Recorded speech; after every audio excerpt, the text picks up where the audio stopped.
What's up, YouTube? How's everyone doing today?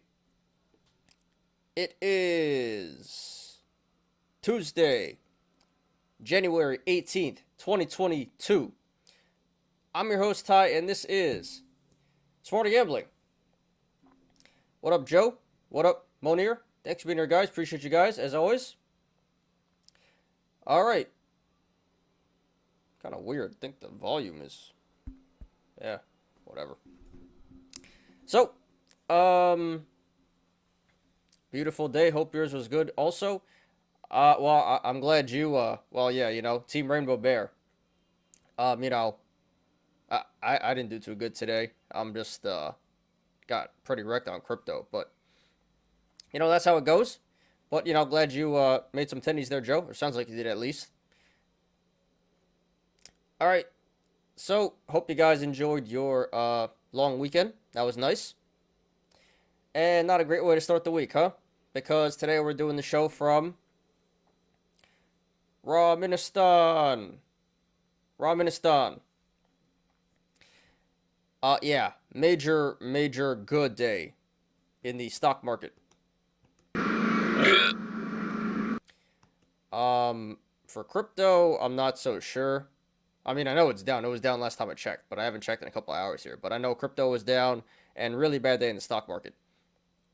So, yeah, pretty nasty day. Bad way to start the week. But, regardless, got a great show for you guys today. As always, we'll be doing our daily stock and crypto reviews. And we have a few pieces of news today. 3 articles. One about Mastercard and Coinbase. One about Crypto.com. And one about the C19. Got an update on that. And then today for the analysis, we'll be going over BBIG, Vinco Ventures. We've been talking about all of these actually lately. BBIG, Vinco Ventures, AMC, and DWAC, Truth Social. So, yeah, those were all trending. Major price action, all of those trending top 10 on StockTwits. We've been talking about those for a long time now, for, a week or two? But, still going here. So, we'll get to all of that. And some honorable mentions today. We're not going to do full TA on these, but... excuse me. But, we can take a quick look at ATVI, Activision Blizzard. Big news on that today. SoFi and CENN Centro. And then finally we'll get to our YOLOs. And we have a few good YOLOs today. A lot of Lost Corn and some Activision Gain Corn. So it should be fun today. What up, PZ? Thanks for being here, dude. What is a rainbow bear? Well, it's it's a bear, it's a bear, but, on Wall Street Bets, people call them not rainbow bears, but, I can't say the word. It's a bit homophobic, but you can figure it out, rainbow bear. If you want, look it up on Wall Street Bets, dude. But, yeah, it's just basically a bear. That's what we call bears over here. But, yeah, thank you guys for joining me today. And, yeah, let's begin. Oh, and before we... well, I guess I'll show them once we switch the scene. But, yeah, all right, let's do it. And before we begin, please hit the like button. Please subscribe and catch me every weekday after market close on the Smarter Gambling Show. Yeah, PZ, it's just not very PC, so I can't say it on YouTube, but I'm sure you can figure it out. All right. And boom. All right, so before we start, I did add a couple memes here, or a couple more clips to the show. So I'll show them to you guys. I got this one. And it's gone. So that's from South Park. Before I had the actual meme saying, and it's gone, but I now have the clip of, and it's gone. And it's gone. So that's from South Park. I added this one, the Spanish guy laughing.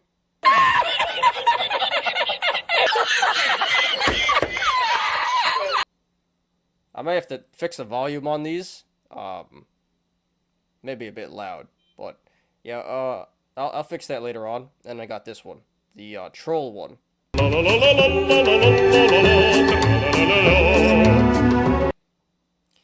So, I hope you guys enjoyed those additions. And, yeah, we're going to be using those from now on during the show. More memes. Good time.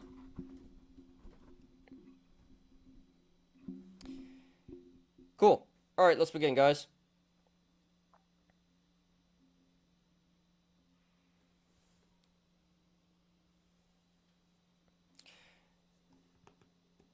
All right. So the Dow Jones finishes down 1.51%.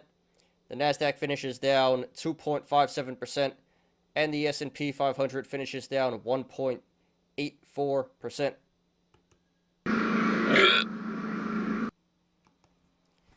So yeah, really, really nasty day here. A lot of red. Everything is red, and in like deep red. This was a pretty disgusting day. The VIX is up 3.68 points, up 19.18%. So the VIX is almost at 23 now. That's not good. I usually tell you guys anything over 20 VIX is considered volatile. People are very fearful. And anything under 20 VIX is considered pretty stable and, pretty normal. So VIX is over 20 now, almost at 23.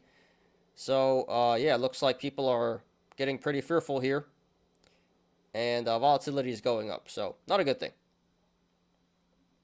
But yeah, let's check it out. So, let's start on the green side. So, really not too much in the green here.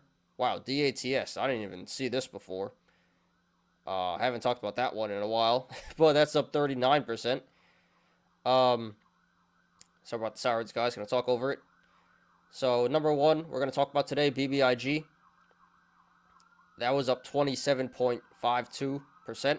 Big gainer there. That's been going up a lot for the past 2 weeks. So, still going there, still squeezing. We'll cover that one again today. And then DWAC. Been talking about that one a lot, too. Still going up here today, 21.77%. So, yeah, some of these meme stocks, especially, the StockTwits, Wall Street Bets meme stocks, are doing really well today. And then PHUN, that trades in sympathy with DWAC, 12.46%. So, Monir, I know you had that one. So, good on that. Congrats, man.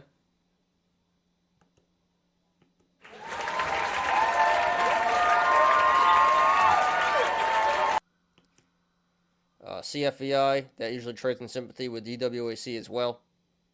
But yeah, other than that, really not anything else is up. Nothing much else is up here. DD 2.36%. Exxon Mobil's up 1.68%. And that's about it. So literally, only things really up today are the big meme stocks trending right now. DWAC and BBIG. So yeah, not good at all. Well, good for the apes, but, for everyone else, that's pretty nasty. But let's check out the red side here. So, yeah, honorable mention, CENN, Centro, Electric Group, been talking about that one.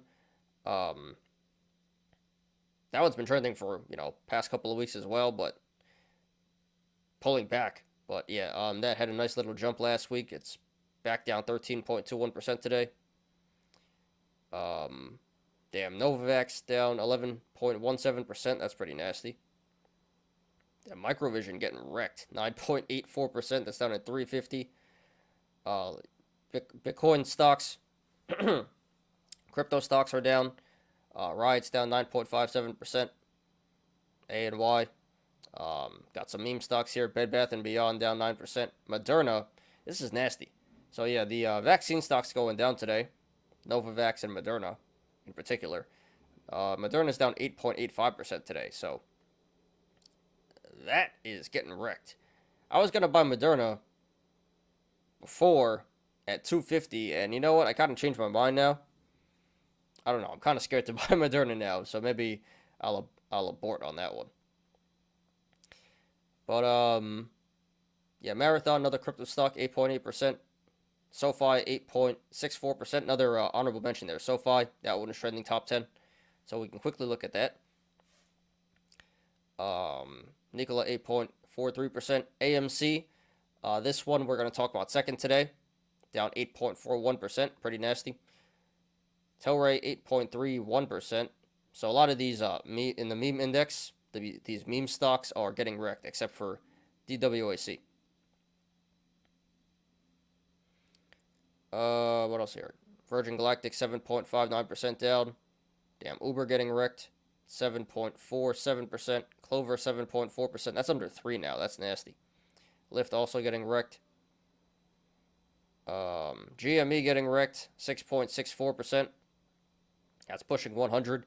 Palantir is at 15 now, down 6.5%. Nasty.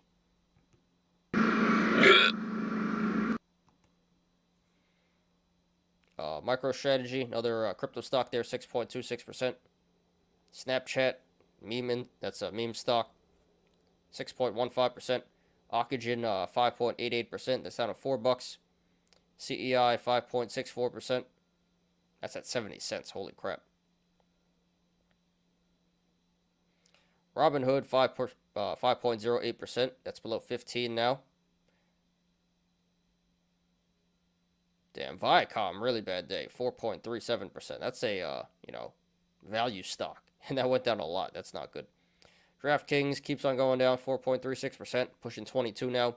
Looks like EVs are down. Xpeng, Neo. The Chinese EVs at least. Well, all of them. Fisker as well.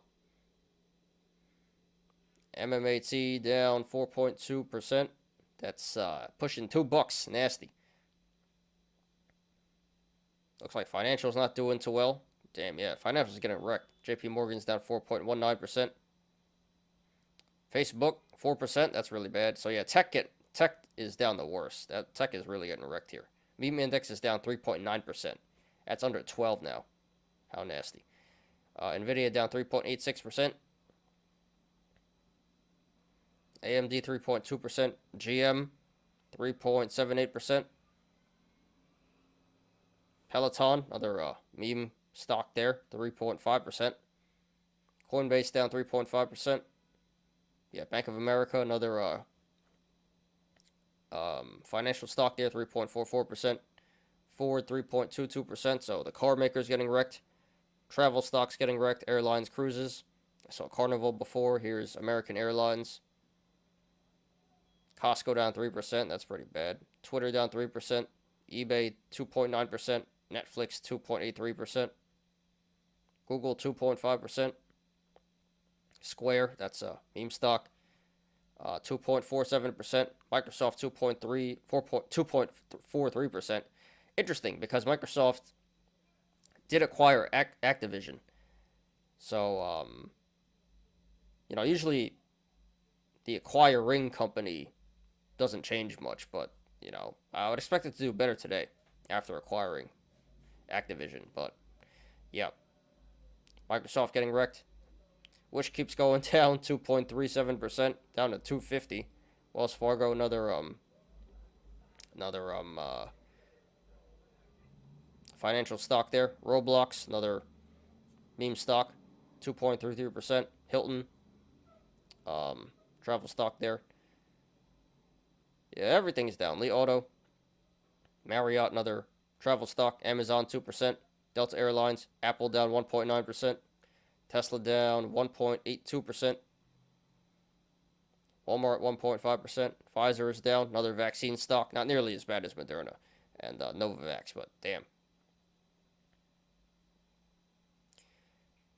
XALA is down at 50 cents. Damn. This is really bad. JetBlue, Southwest Airlines, more travel stocks. Nike, less than 1%. Yep, all around nasty. All around nasty.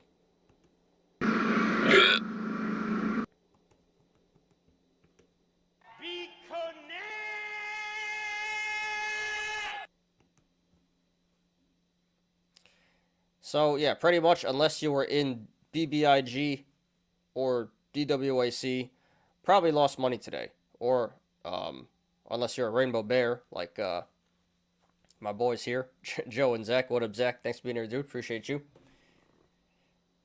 Go market, but made some tendies. Hope the same for you. All right, well, I'm glad some people made tendies. You know, most people didn't, but, you know, glad you guys, I'm glad some people in the community did make out pretty well here today. So happy for you guys. Please smash the like button, guys. Would appreciate that. But yeah, overall, really, really nasty day in the stock market. Everything down. Value stocks, growth stocks, except for a few select meme stocks, which we're going to be covering today.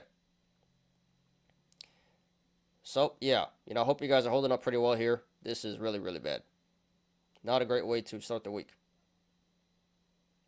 And the year, really, you know.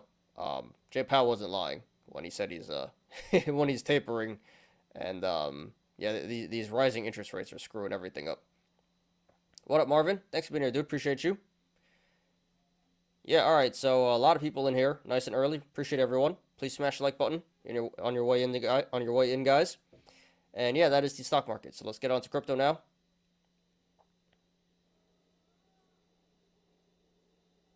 This would be a good time for my, and you guys, a lot of you guys didn't see my new memes, but this is a good time to use this one. And it's gone. So yeah, I got rid of the meme, the actual picture, and I put in the clip there, and it's gone. What up, Eric? Thanks for being here, dude.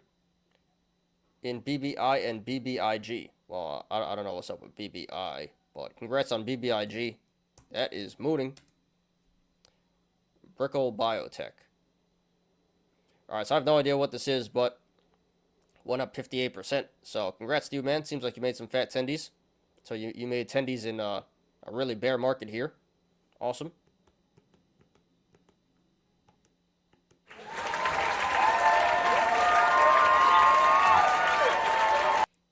I'm all red, baby.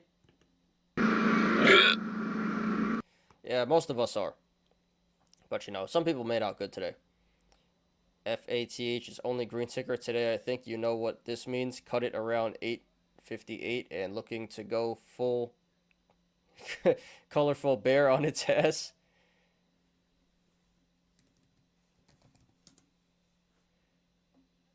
Hey, it's not doing too bad. Yeah, it keeps going up. But it kind of looks like cup and handle here. Pretty obvious here, cup and handle. Look, so this may be the top. Yeah, it definitely did. Well, I'm not gonna say definitely, but it really looks like it topped out here at, you know, around $9. Briefly touched it, hit this support, and now it's pulling back. So it looks bearish on from here. Not financial advice, but it does look bearish to me now. Cup and handle, and gap down here, and the IPO, or gap up, my bad, and the IPO. So this one looks pretty bearish coming up. Not financial advice.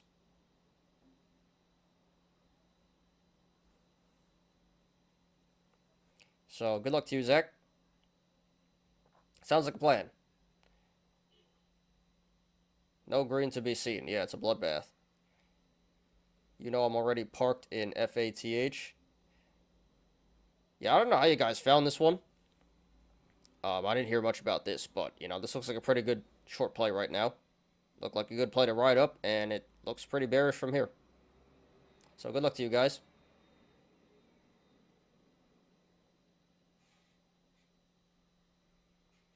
Join our squad and you never lose money. Never say never. But yeah, rainbow bearing is a good way to make money. Oops. My bad. Gotta silence my phone here.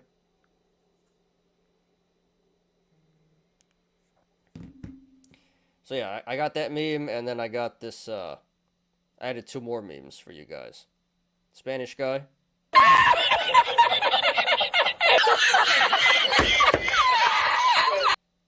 And the trollololololololol.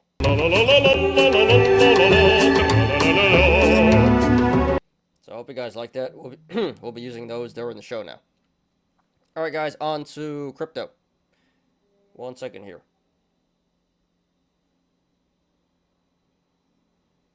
I hope I don't get, what's it called? copyright claim for those, especially the trollolololo one. That would suck if I can't use that, but anyway, on to crypto.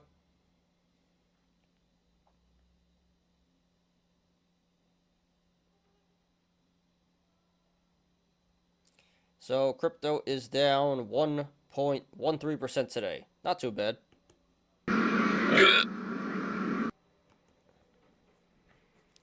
Not too bad at all, but yeah, still red day, so that sucks.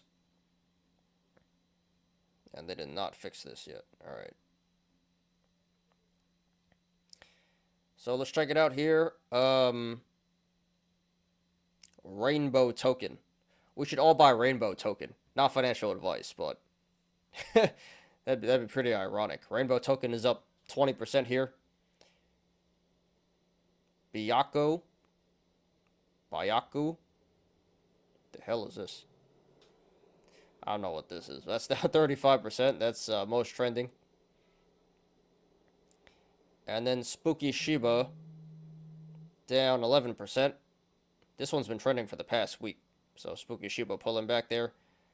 And here we have Meteor Remnant Essence. I have no idea what that is. 636%. Ninja Floki 268%.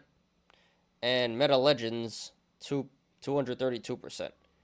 I don't know what Meta Legends is, but you know, if you put Meta in front, it's gonna moon. And then rug pull. Meta, anything Meta is now the new meme dog coins. Anyway, enough of that nonsense. I'm keeping my eyes on BBIG. We know what eventually will happen. Yeah, dude, be careful, Joe. It still looks like it's, you know, still going there. But I agree. Eventually it's not going to end too well. In the short term, at least. As soon as volume starts dropping off, I'm in. All right, dude, good luck. Just be careful. We'll do a full TA, you know, coming up very shortly. But yeah, we know how that's going to end.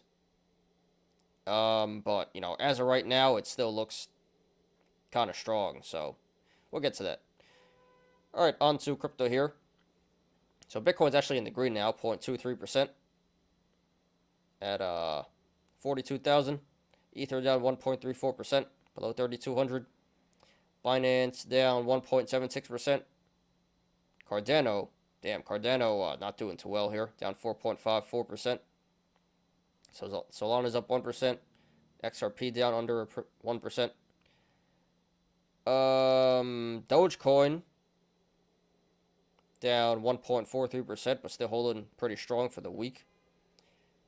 It's really making some distance here. It's separating from SHIB a lot here. You know, Avalanche and Polygon are between Doge and SHIB now, so looks like Doge is winning the meme war as of right now. SHIB is down 1.55%. Crypto.com pretty sideways. I got an article by Crypto.com coming up here shortly. Some minor news. Chainlink down 4%. Litecoin down 4.2%. Nice. 420. Bitcoin Cash up 1.6%. FTX down 1.62%. Pretty uneventful day. Ether Classic up 4.27%. Interesting.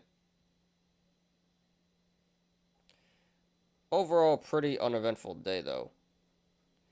Let me pull up CoinGecko.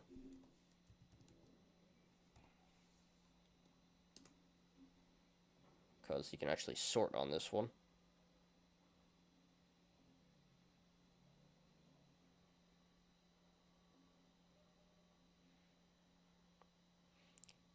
I would, but I have most of my capital in my Roth account this year, and I can't go short in that account unless I buy puts, but now that would add a new level of complexity.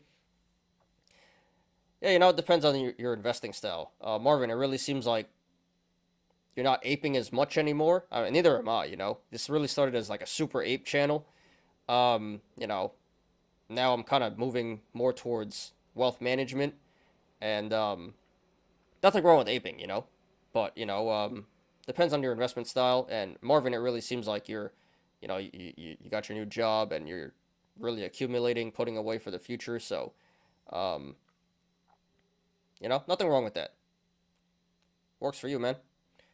So keep it up. What up? Think politics and love wise Alacost tanking. Not sure. We can take a look at that. I didn't see what happens, but probably because it's just a biotech, right? Biotech is like pretty much pump and dump. But we can look at that real quick in a second here. So I'm just holding on the long side companies, and I really like and didn't hold in the red. Yeah, you know, more of a passive, long-term wealth management type of outlook on that. But yeah, let's sort this out here. So I would say like 25% of the coins in the green today, not too much. Biggest gainers are Stacks, Theta Fuel, Neo. More of the growth coins, not too much value stuff here. Biggest value coin that's up is Terra, 3%. And then Solana, 1.6%. And then Bitcoin, way down here. So really not too much in the green here, to be honest. And not too much price action either, nothing above 10%. So unless you had some of these value or some of these growth coins, you probably lost money in crypto as well. Now on the red side, most of the coins are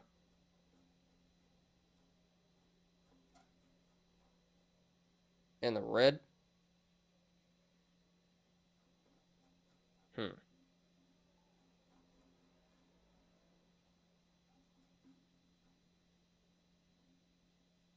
How far does this go? Yeah, on the red side, most of these coins are in the red here.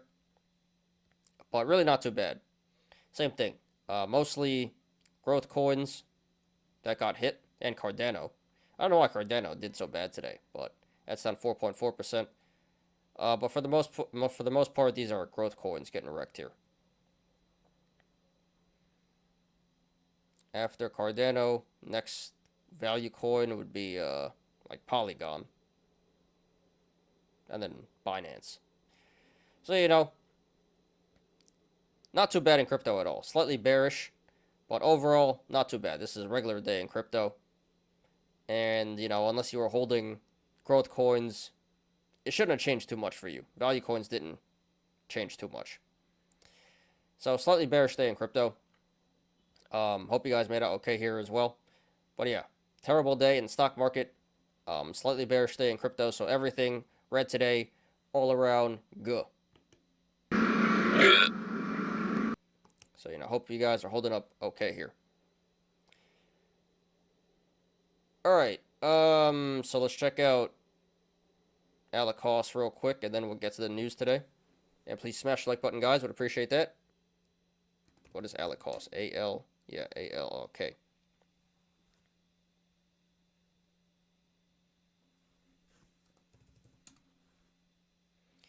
I mean, so there's no news to justify the past few days why this is going down. But we did cover this back when this did drop in December. And that happened because yeah, bad drug trials like Joe said, and then a lot of hedge funds pulled their money and started shorting it. And I will say, a lot of these hedge funds in here, you see SVB or Leerlink. So some of these hedge funds are like more legitimate, but some of these are like really shady hedge funds. Like Barclays is legitimate, but you know, SVB, Leerlink, and H.C. Wainwright, Morgan Stanley, and Goldman Sachs are pretty legit too. But like specifically H.C. Wainwright and SVB Leerlink, they're like known to be kind of shady and do a bunch of like, you know, corrupt stuff. So they might be manipulating the price and shorting it down. But the past couple of weeks, it's probably just, you know, just more sell-off. No reason to justify it, but yeah, this happened because of the bad drug trials. But there's no reason the past couple of weeks why this keeps selling off. She's making lower lows. But longer term, I'm not so sure in the short term how this is going to go. It very well could keep pulling back. It is getting kind of ridiculous now, though. RSI's at 16. That is really oversold, really undervalued. So longer term, this is a good buy. Not financial advice. It should come back up to 78 to fill this gap eventually. That may take a couple of years, to be honest. Hopefully not. But, it should come back to 78 eventually. But in the short term, this will probably be trading, down here for a while before it starts to reverse. So, yeah, can't really tell you why it keeps selling off. Nasty stuff. But, if you're in it for the long term, I wouldn't worry so much about it. Short term, this could keep selling off, and I wouldn't really expect this to, go up for a while here, to be honest. So maybe not what you wanted to hear, but, that's what I see in the chart here. Got some STX, but it's the only layer 2 built on top of Bitcoin. Slowly accumulating me a bag of it. I don't know what STX is, but yeah, Marvin, you seem to know a lot about these smaller cap coins that have some pretty good technology. So, good luck to you, man. Crazy gap? Yeah, that's what biotech is, pretty much. Pumping up and pumping up. All right. Give me a second here. Let me pull up the news today. We got 3 articles.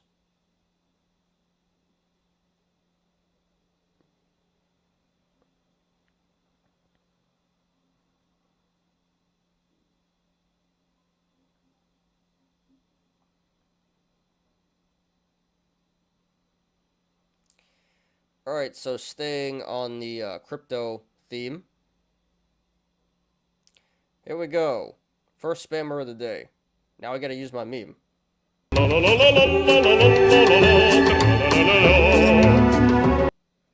Someone please get him out of here. All right, so staying on the crypto theme, we got articles about Mastercard / Coinbase and Crypto.com. And then we got an article about the C19, an update on that. So let's do it. Mastercard strikes NFT payments deal with Coinbase amid wave of recent crypto partnerships. Key points. Coinbase customers will be able to use Mastercard credit and debit cards to make purchases of the crypto company's upcoming NFT marketplace. The deal is the latest in a flurry of crypto partnerships for Mastercard and Visa. Bitcoin and other cryptocurrencies were created to get around banks and intermediaries, but payment giants have embraced the asset class as it becomes mainstream. All right, so anyway, so you can now buy NFTs with Mastercard. So not any super big news, but yep, that's pretty big. It's pretty big in terms of the companies. These are big companies that are adopting this stuff. Mastercard, and of course Coinbase. So, just more payment options. Not that big of a deal, but we see this is adding more legitimacy to crypto and NFTs. I'm still not really convinced on the NFT wave yet, most of them at least. But, this is pretty cool. So I thought I should share that with you guys. Alec Cost, give it everything, damn it. I'll give it the good. Yeah, that's a pretty nasty chart. So I give it the RIP too.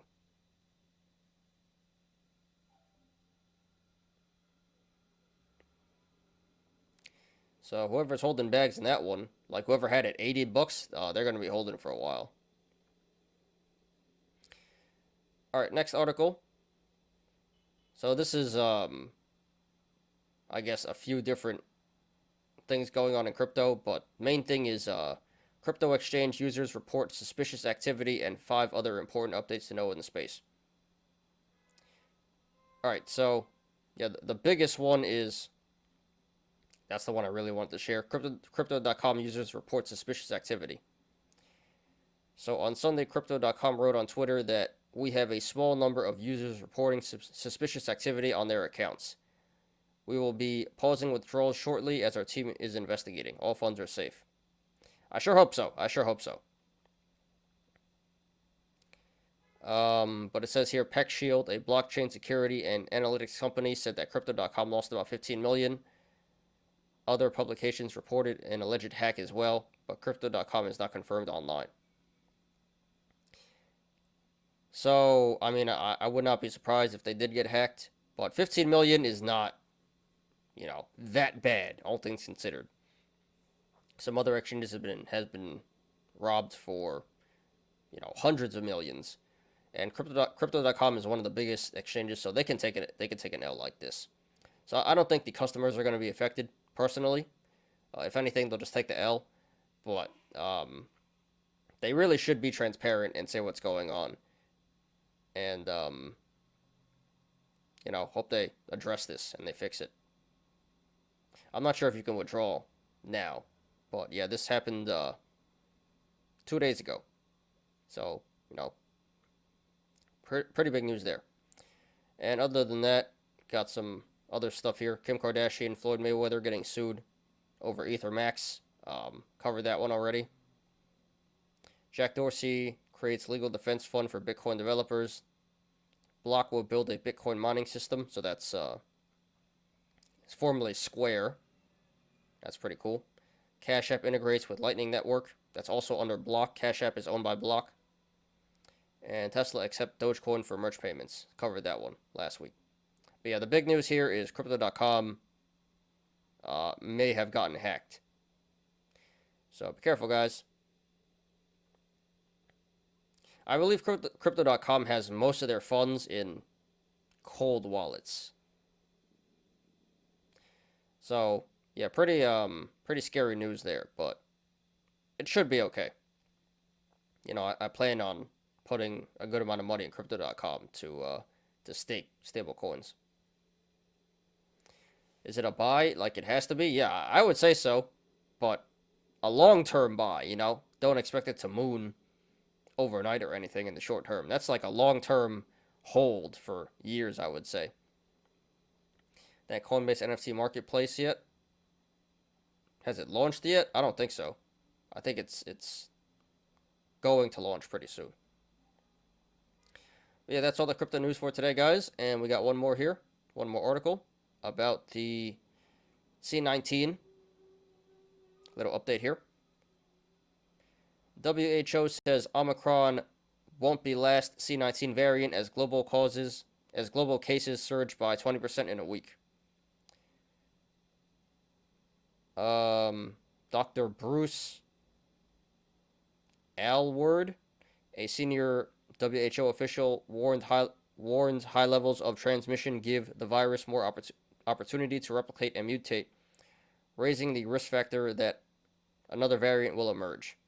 New infections have increased by 20% globally over the past week, with nearly 19 million total cases reported during that period, according to the WHO. This pandemic is nowhere near over. All right, so there you have it. Some of the smartest scientists in the world. Yeah, they're saying the pandemic is nowhere near over. So that's not good. But, doesn't take a rocket scientist to tell you that. Yeah, so we've had a couple variants now. And kind of like South Park predicted, there's going to be a new variant. Probably in 6 months. Another 6 months after that. Another one. So I think we're just going to have to live with this. I mean, at this point, we kind of already are.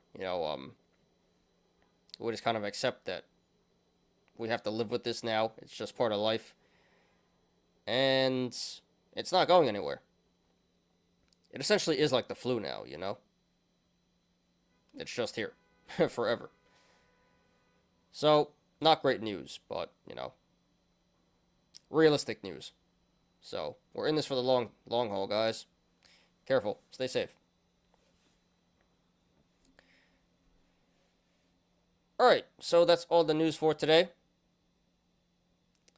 And yeah, let's get on to the TA today, the analysis.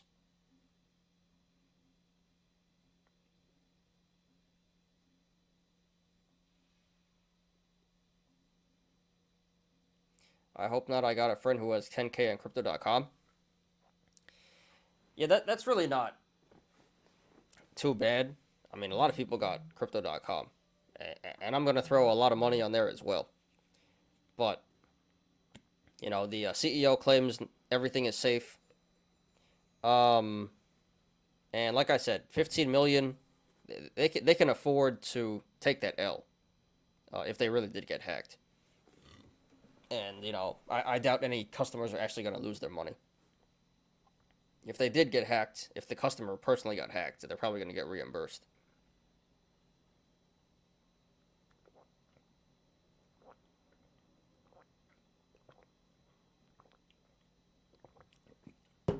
And it's not gone.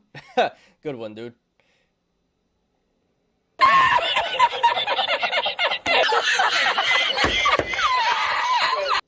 you guys got the jokes. I'm prepared now. I got that meme.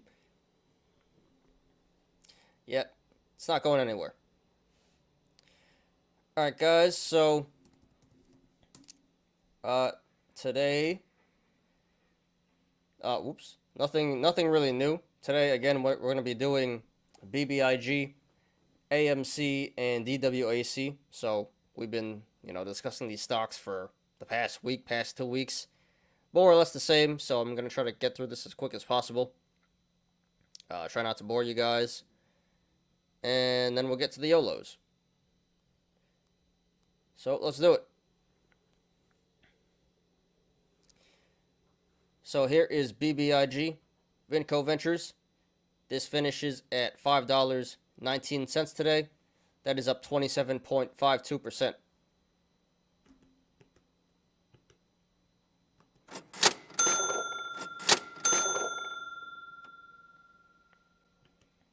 That's one hilarious meme. Glad you like it, dude. Yeah, that's a popular one on Wall Street Bets as well. So we've been discussing this stock for the past week. This has been on an absolute run. Definitely squeezing. And once again, this was trending number 1 on StockTwits today. So we'll cover it again. So there really wasn't any news to justify this price action today. So again, it just seems like social media really driving this stock here. A lot of apes piling in, pumping the stock up and squeezing the shorts out.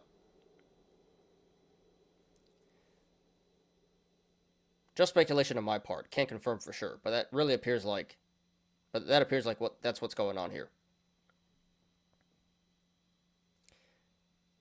So let's go ahead and analyze.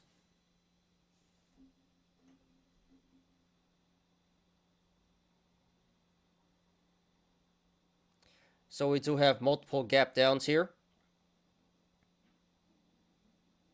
A triple gap down. First gap down is at 950. Second gap down is at 750. And the third gap down is at 585. So those are all bullish indicators. That is telling us this stock should eventually come back up to fill all of those gaps. This also looks like a cup and handle in the making here. Top of the cup being around $9 and the bottom being around $2.15. So that is currently a bullish indicator that is telling us this stock should run back up to $9 eventually to complete this cup.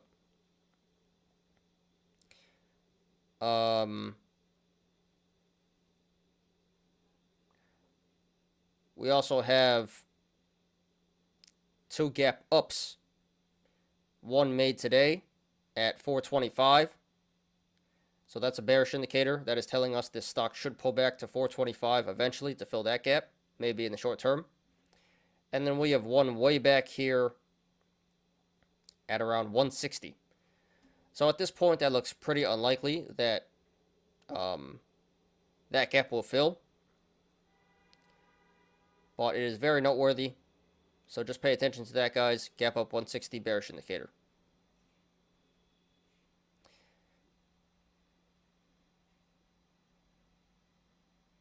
Going to have to call credit spreads on DWAC. Waiting till closer to truth release. Have to go. Good night, crew. All right, Joe. Well, it sounds like a plan. That's a good way to play it. And all right, man. Glad you could pop in here for the beginning of the show. Appreciate you, dude. And yeah, good night, dude. Take care. Hey, you can't call yourself a real crypto exchange unless you get hacked at least once. That is true. That is true. You know, it's hard running a crypto exchange. You need the best cybersecurity, and you know, unfortunately, the best people at cybersecurity are hackers. So they are smarter than the people you hire most of the time, unfortunately. So you're always going to be a target if you're a crypto exchange. Thoughts on LABU? Let me finish up with BBIG, and then we'll get to LABU real quick. Oh, boy. Gotta mute real quick, guys.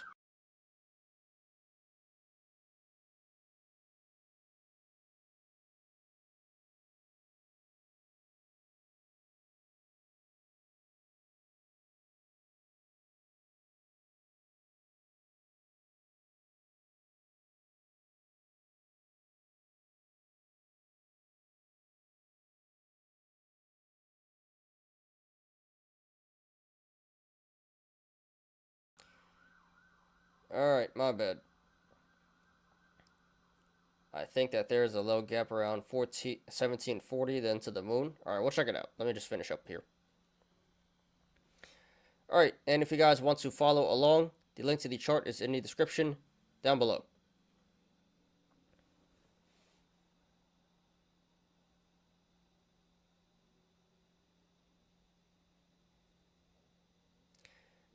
So right now this is trading between the sideways channel, the rectangle of 535 and 515.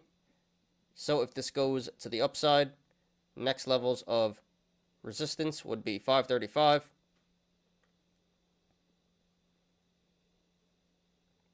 555, 585, $6, 620, 650, 680, 705, 730, 765,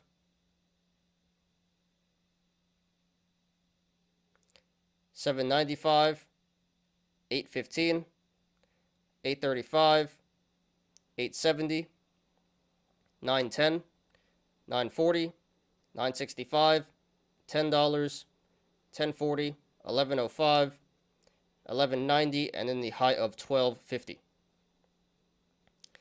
And if this goes to the downside, next levels of support would be 515, 485, 460, 425, 405, 375, 350, 330, 315, 295, 265, 265, 250, 225, 215, 195, 175, 160, 135, and then the low of 120. So right now at this current price, 520, the channels to the upside are pretty wide. So if this continues to run to the upside, expect a significant amount of price action, which is great for the bulls.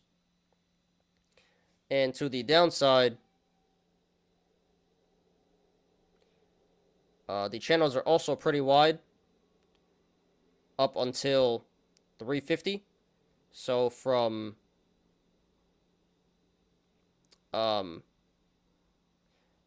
this price 520 down to 350, expect significant price action. But if/when this breaks 350 to the downside, expect a regular amount of price action. RSI is currently at 79, so this is pretty overbought and pretty overvalued at the moment, guys, so be careful. And this did 275 million in volume today. Very significant volume, averages 18 million, so this pump slash squeeze today was confirmed by the volume. That's one loud siren. Should probably add a siren meme there. Yeah, for the show, yeah, why not? You know, it's kind of like a running joke now. Everyone makes fun of me for the sirens. I need to move. Yeah, it really pisses me off, but I'm glad you guys embrace it. So, yeah, I could do that. That can be like a thing for this show. A siren meme. Put ambulance gif or something up there. That'd be pretty funny. Good idea. That's a good idea. I'll consider that for sure. All right. And in the aftermarket here, this is running up to 530. So that is a bullish indicator that is telling us this stock will probably continue to run to the upside tomorrow as well. Okay, guys, so just my opinion, not financial advice. This is definitely still in the middle of a short squeeze here. And it does appear like it's not over just yet. There does still appear to be more upside potential.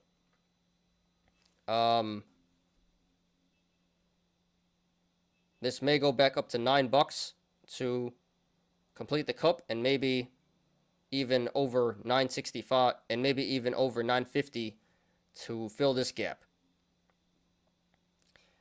That being said, things are looking pretty dangerous at this point. So be very careful, guys. If you want to go long, not financial advice.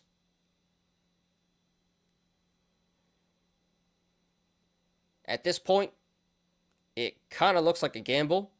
In the short term, at this point, it does look like a gamble, I have to say. Again, this probably still has more upside potential, but we are starting to get some pretty bearish indicators here now.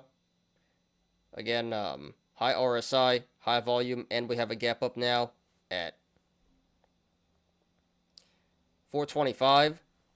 So I would not be surprised if this does pull back to 425 and lower in the short term. But again, it still appears like the squeeze is not over. So I could support going along here at 520. Just understands you already missed a lot of attendees, and at this point, it is somewhat of a gamble. So personally, I wouldn't go for it. Too risky for my liking at this point. But if you want to go for it, sure. Just understands you are gambling at this point.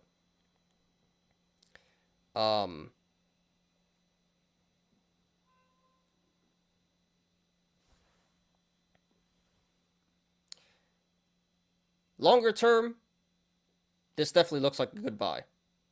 This definitely looks like a good buy. Maybe not yet, because like I said, it should pull back to 425 eventually.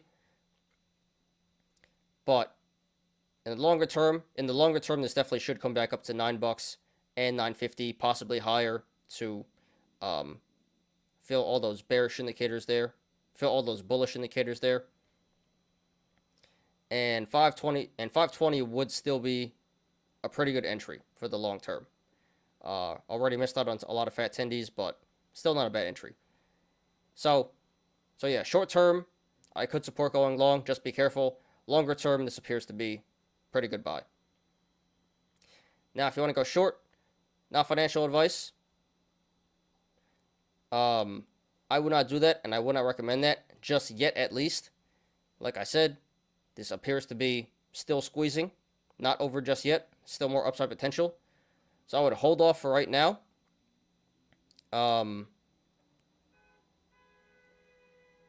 would just observe the price action and wait until this starts to pull back and starts to lose volume and momentum, then come in and short.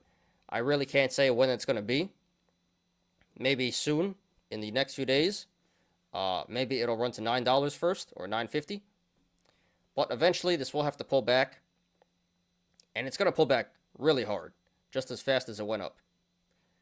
So I don't like the entry of 520 on the short side. But again, just hold off for a little bit. Be patient.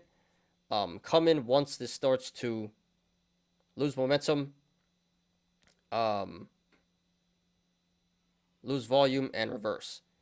And I don't know what price that's going to be at, but if you can catch this at the top of the squeeze, that would be an excellent short play. So again, I would support going short, just not yet. Hold off, and you should be able to get a really good entry on the short side. You just got to time it right.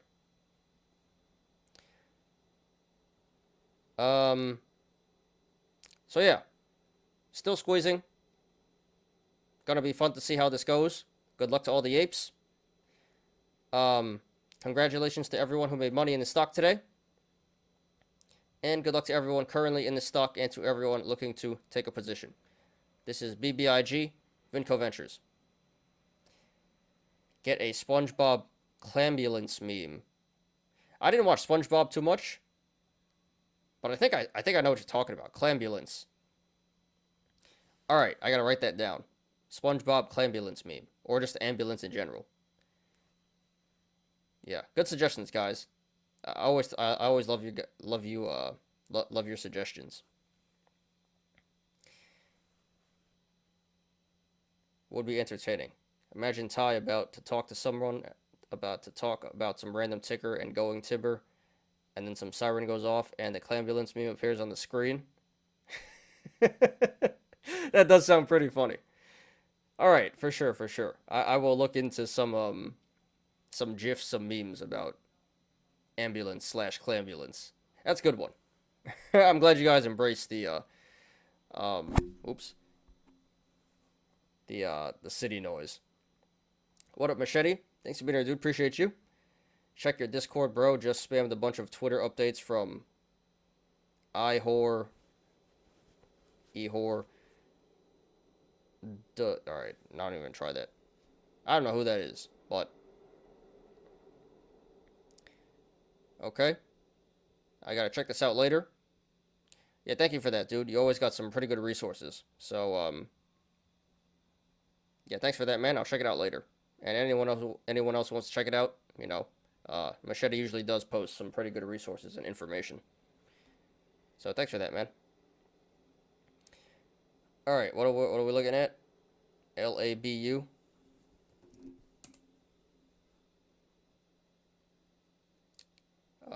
Biotech ETF. Oh boy. I don't want to be biased here, but okay. So RSI is pretty low here, 28. So that's bullish.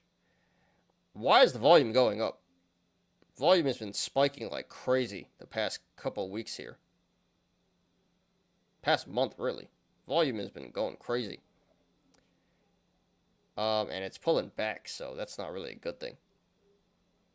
But it still appears like there's still more downside potential. But it looks like it wants to bottom out. I would say it does look like a pretty decent buy. Maybe not yet, because it hasn't really reached the bottom yet. Hasn't, you know, caught any support, I would say. But RSI is low. Kind of looks like a cup and handle wants to form. So, you know, personally, I wouldn't go for this. You know how I feel about biotech. But based on the TA, it does look like a pretty decent buy coming up here. Not yet, but coming up pretty soon, I would say. It looks like a pretty decent buy. But I'm really curious as to why the volume is going up so much. 23 million volume today. Average is 3 million, so don't know why this is so popular here. But yeah, it looks like a pretty decent buy coming up here. So hope that answers your question, Zach.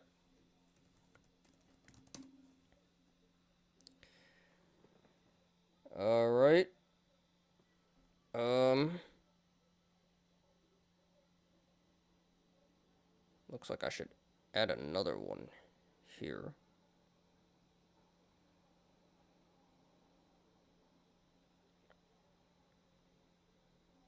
Cool.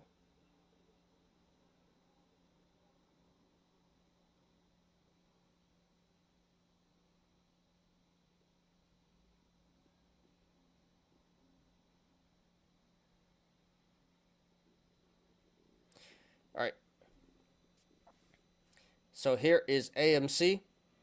This finishes at $18.84 today. That is down 8.41%.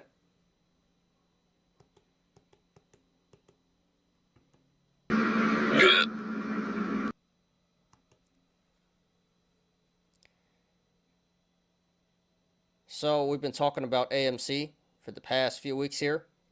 It's been pulling back pretty hard, slowly bleeding every day, not good. And today we have another significant drop. This was trending number 2 on StockTwits today after BBIG. So we'll discuss it. And there really was no reason as to why this dropped so much today. I mean, the overall market did go down a lot, so that definitely was a big factor. But it just really seems like people are taking their profits, and the shorts are starting to come back in here.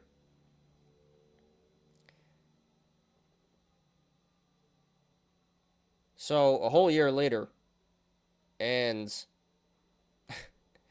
the war is not over yet between the apes and the shorts. But yeah, let's go ahead and analyze here. Kind of bounced back a little. It did. This went down to 18 earlier in the day. So this was at like minus 13 earlier. So it did bounce back. been tracking with the SPY for a couple of days now. This is a great time for the clambulance. Hear a fire truck coming. Yeah, it has been trading with SPY, but even before that, for the past few months, this has been going down a lot. Every time it looks like it wants to catch a new, it wants to catch some support, it keeps making lower lows.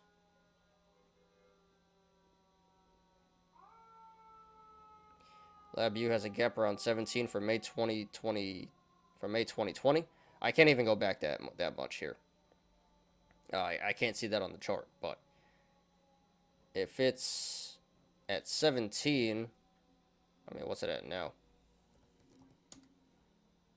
I mean, yeah, that's very possible, 17. So maybe you should set your buy orders to 17 or short it down from here. Not financial advice, but if you say there's a gap, I can't see it, but then it should come back there eventually.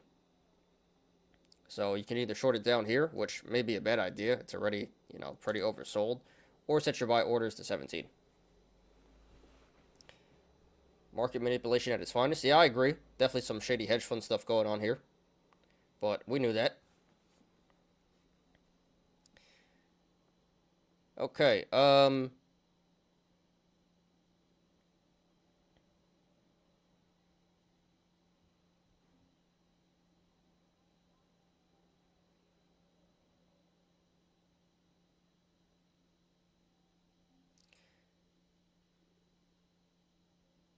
so we do have a gap up here at 1650. So that's a bearish indicator. That is telling us the stock may pull back down to 1650 eventually to fill that gap. This also looks like a possible bear flag. No confirmation just yet, but this does look like a bear flag is forming. And if it is in fact a bear flag, that's a bearish indicator that is telling us the stock may break out to the downside.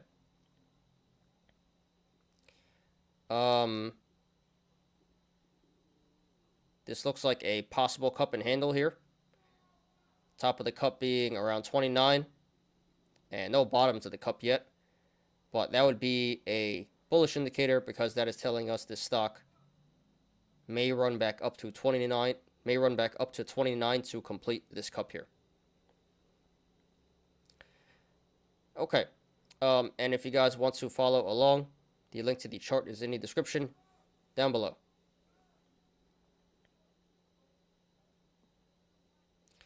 So right now this is trading between the sideways channel, the rectangle of 2035 and 1855. So if this goes to the upside, next levels of resistance would be 2035, 2245, 2435, 2535, 2675, 2785, 2895, 3090, 3195,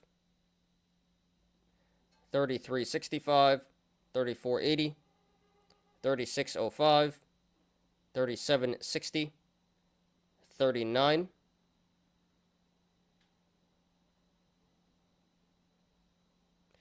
and then 4020.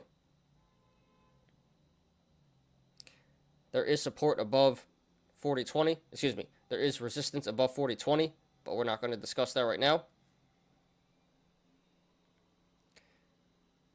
And if this goes to the downside, next levels of support would be 1855, 1730, 1650, 1410, 1295, $12, 1090, 980, 985, and then 890. There is support below 890, but we're not going to discuss that right now. So right now at this current price, 1885, the channels to the upside and the downside are pretty wide. So expect significant price action either way this goes. However, if/when this breaks 2435 to the upside, the channel starts to narrow. And if this breaks 1410 to the downside, the channel starts to narrow. So from 2435 down to 1410, expect significant price action, which is where we are right now. RSI is currently at 25, so that is oversold and undervalued. So this could be a good buying opportunity, not financial advice.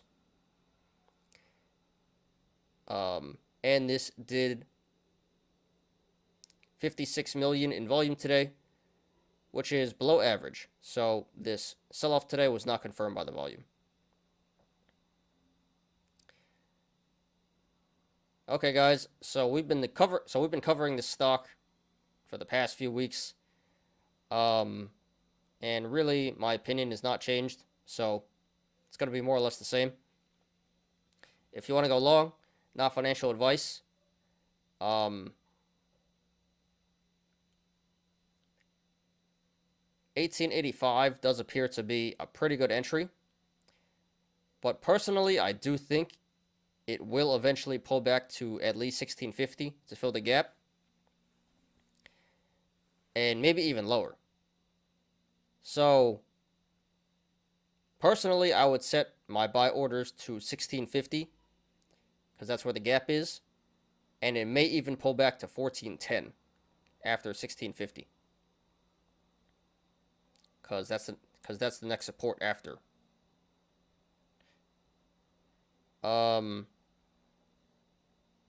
It may not come back down there, and if it doesn't, that's okay. But there's a very real possibility this does come back down to 1650 and lower. So couldn't blame you if you want to go long at 1850, at 1885. Pretty good entry. I could support that, but personally I would go long at 1650 and lower. I think 1410 is an excellent entry, but 1650 still really good. If it pulls back below 1650, then you can just average down at the supports that I mentioned before. You know, hopefully it doesn't come to that, but very, very real possibility at this point. Now, if you want to go short, not financial advice. I would not do that, and I would not recommend that. This is already pulled back very significantly. Ever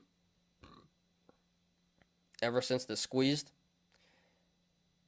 and you're really late to the party if you want to go short here. I mean, there still is downside potential.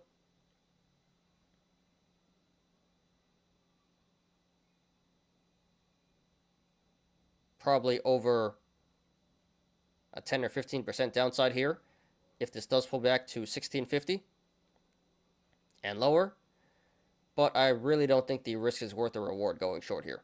You missed your chance already. Going short here would be a high risk, low reward play. There's not too much downside potential, and you'd be exposing yourself to a lot of upside risk.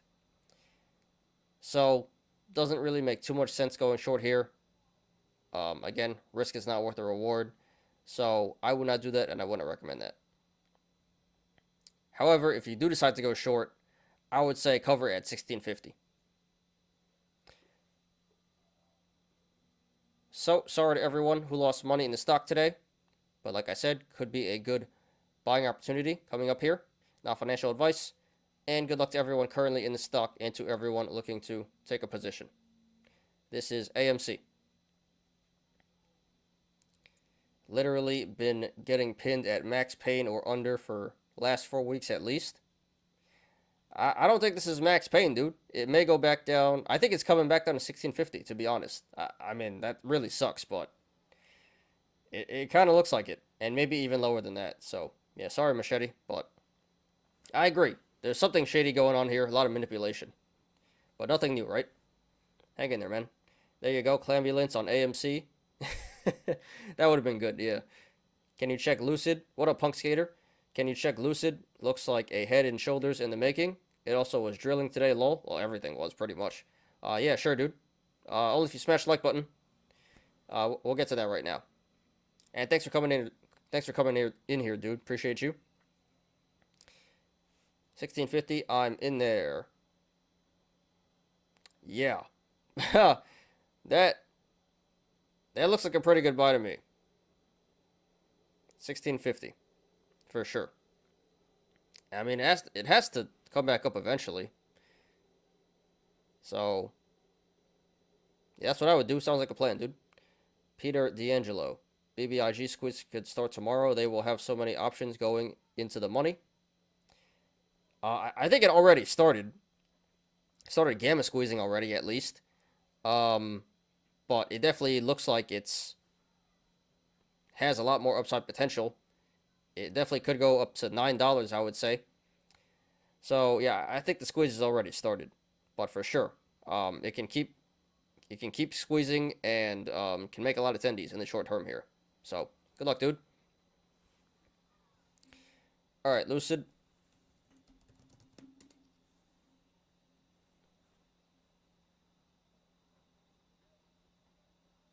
Yeah, I see what you're saying here with the head and shoulders.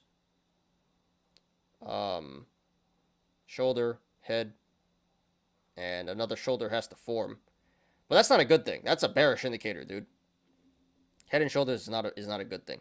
Inverse head and shoulders is bullish. Regular head and shoulders is bearish. And these channels are pretty wide here, so if this is in fact the head and shoulders, very well could go back down to 3250.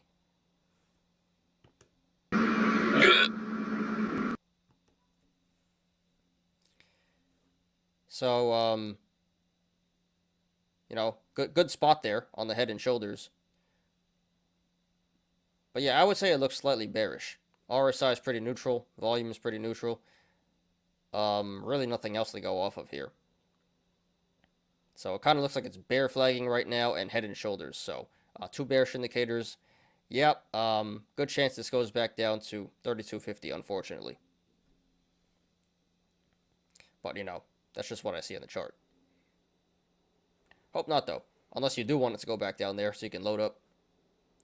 AMC will go down a little more due to the IWM monthly MACD cross to the downside. AMC is biggest holding in Russell small cap. All right, so Punk Skater is saying it's going to go down because of the overall index going down.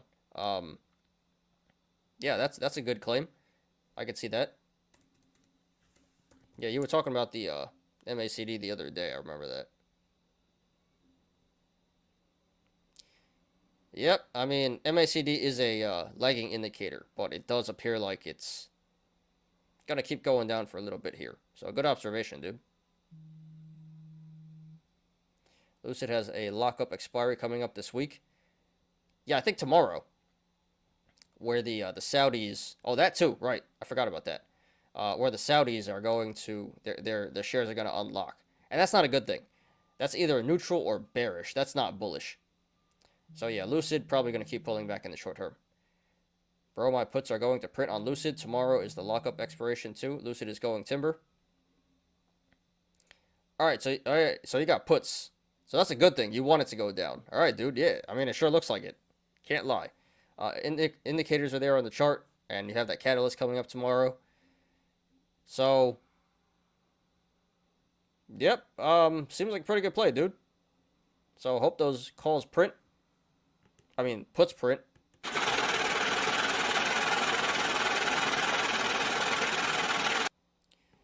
And I'll give it the timber. It's going down. I'm yelling timber. Good luck to you, dude.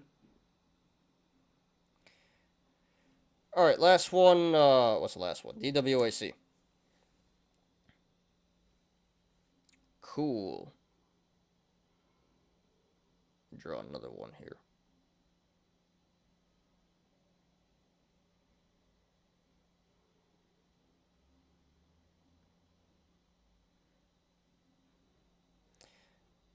You're welcome, dude. Please smash the like button, guys. Yeah, always glad to help. Let's just pull him back here. All right, let's finish up here with DWAC.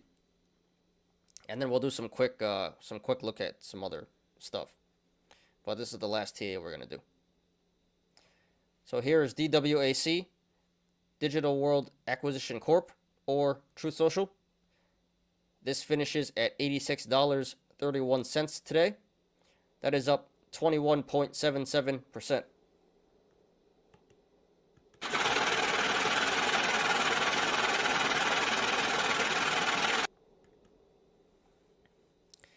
So we've been talking about this stock for the past 2 weeks. This has been going on a run here.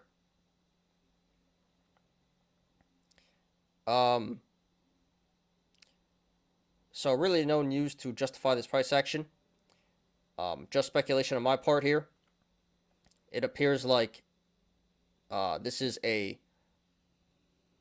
buy the rumor play here, because we have a catalyst coming up next month in February where the Truth Social platform will officially launch. So I think a lot of apes are jumping in here in anticipation for that catalyst to happen. And while they're jumping in here, buying the stock up, shorts are getting squeezed out. So this is like low-key short squeezing right here.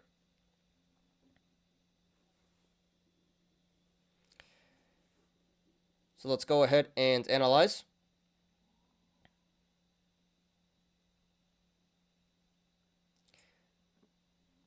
So this does look like a possible cup and handle in the making here. Looks like the top of the cup could be 120 or the high of 175. And the bottom would be 37.65. So that is currently a bullish indicator that is telling us that this stock may keep running up to 120 or 175 to complete this cup. There's also a gap up way back here at 950. So that's a bearish indicator that is telling us this stock may pull back down to 950 eventually to fill that gap.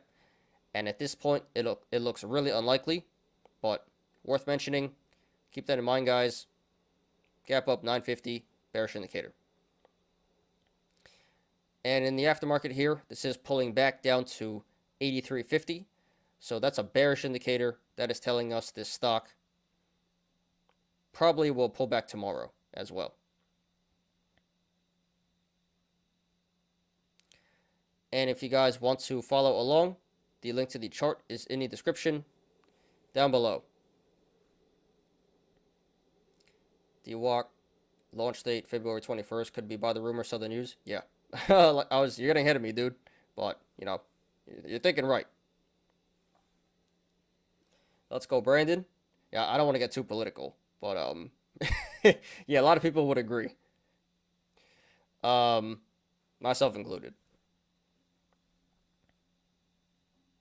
I don't even like Trump like that, but let's go, Brandon. Anyway, all right.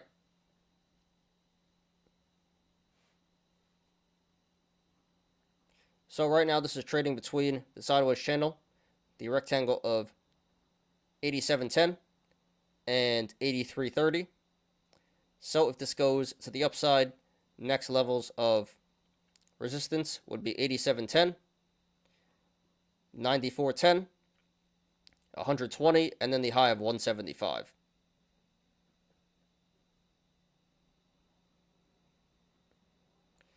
And if this goes to the downside, next levels of support would be 83.30, 74.60, 70.20, 67.50, 63.10, 60.05, 55.50, 51.15, 48.45,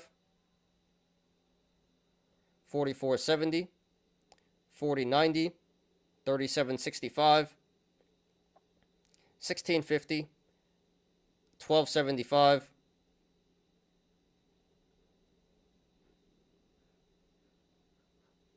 10.65, and then the low of 9.45. So right now at this current price, 86.30, the channels to the upside are really wide. So if this continues to run to the upside, expect significant price action, which is a great thing for the bulls. But to the downside, if/when this breaks 74.60, the channels start to get narrow. So expect a significant decrease in price action if/when this breaks 74.60 to the downside. RSI is currently at 75, so that is overbought and overvalued, so be careful, guys. And this did 27 million in volume today. Pretty significant volume, so this pump/squeeze today was confirmed by the volume. What up, Mitchell? Thanks for being here, dude. Appreciate you, as always. Please smash the like button, guys. Really appreciate you guys. A lot of people in here today. So, you know, great show so far. And, yeah, you know, still got more content to go. But thank you guys for joining me today. Okay, so here's another stock that we've been discussing for the past week, and really my opinion has not changed. So more or less the same here. Like I said earlier, this does appear to be a buy the rumor, sell the news event. So what that means is I think this will continue to run to the upside for the next month until the Truth Social platform actually launches. Once it does, I expect this to pull back very significantly. And this is getting into pretty dangerous territory right here. So if you want to go long, not financial advice. You already missed a lot of attendees. Should have went long a week ago. That being said, this probably will continue to run for the next month. Not sure how high it's going to go, but there does appear to be more upside potential. So I could support going long here at 86.30, but just understand at this point, this is getting pretty dangerous, and it is somewhat of a gamble. So personally, I wouldn't go for it right now. Too risky for my liking. But if you guys want to go for it, sure.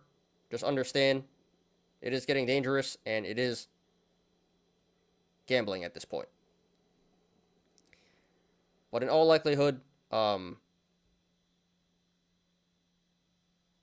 there are still tendencies to be made to the upside here for the next month, I would say. Now, if you want to go short, not financial advice, I would not do that, and I would not recommend that just yet. Again, I think it's going to keep running to the upside in the next month. So I would hold off on the short side for right now. Wait until this tops out. Wait until launch day. Not launch day, but wait until this is around launch day. And the stock looks like it's topping out and wants to reverse. Not sure what price that's going to be. But if you hold off for the next month, you should be able to get a really good price on the short side. So I don't like the entry of 86.30, but be a little patient, and you should be able to get a much better price. And like I said, once launch day happens, this should pull back pretty significantly. So a lot of tendencies to be made to the downside, if/when that happens. So pretty straightforward here, guys. Buy the rumor, sell the news event, in my opinion. So congratulations to everyone who made money in the stock today. And good luck to everyone currently in this stock and to everyone looking to take a position. This is DWAC. This is DWAC, Digital World Acquisition Corp, or Truth Social. Preston Rusin, new to the stream, but BBIG, let's go. Appreciate you. Appreciate you as well, man. Yeah, welcome to the stream, and welcome to the community. If you want, you can join our Discord, link in the description. Glad to have you, dude. Hope you enjoy the show, and hope to have you around in the future. February 21st, baby. Ty, what up? What's your favorite plays for today? Today, I don't know, dude. I'm getting wrecked today. Most people are. But yeah, BBIG does look like it's still going up. Not saying you should buy it, but it does look like it's short squeezing right now. Same thing with DWAC. Not the greatest play at the moment, because it already went up so much, but it does appear like it will keep running for the next month. So, yeah, I really can't say, dude, but and AMC does look like it wants to bottom out pretty soon. So, I would say like buying in 1650, 1410. You weren't here earlier, but I did a TA on that. So, the memes look like some pretty decent buys right now, not gonna lie. Other than that, if you want like boring boomer stuff, a lot of stuff did pull back, especially the Nasdaq. So I don't think you're into the boring boomer stuff, but a lot of tech is on sale right now. Moderna looks pretty good. Not saying you should buy it, but Moderna has been pulling back really hard. That's a really good price right now. And some more legit plays on sale here. DraftKings is pretty cheap.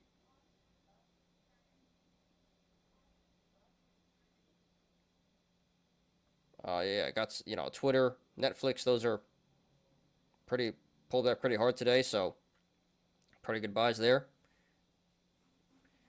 But yeah, if you want some big action, the memes do look like some pretty good buys right now, I have to say.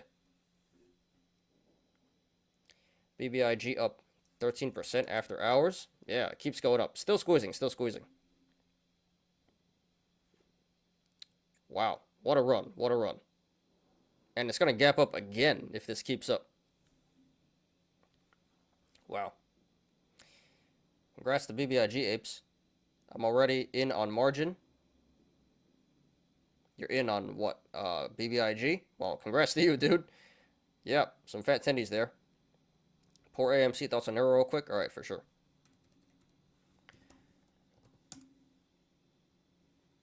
Yeah, if you guys want me to look at any charts, you know, put them in the chat right now. We can look at them before we get to the Yolos. Or afterwards. Yeah, I remember this stock.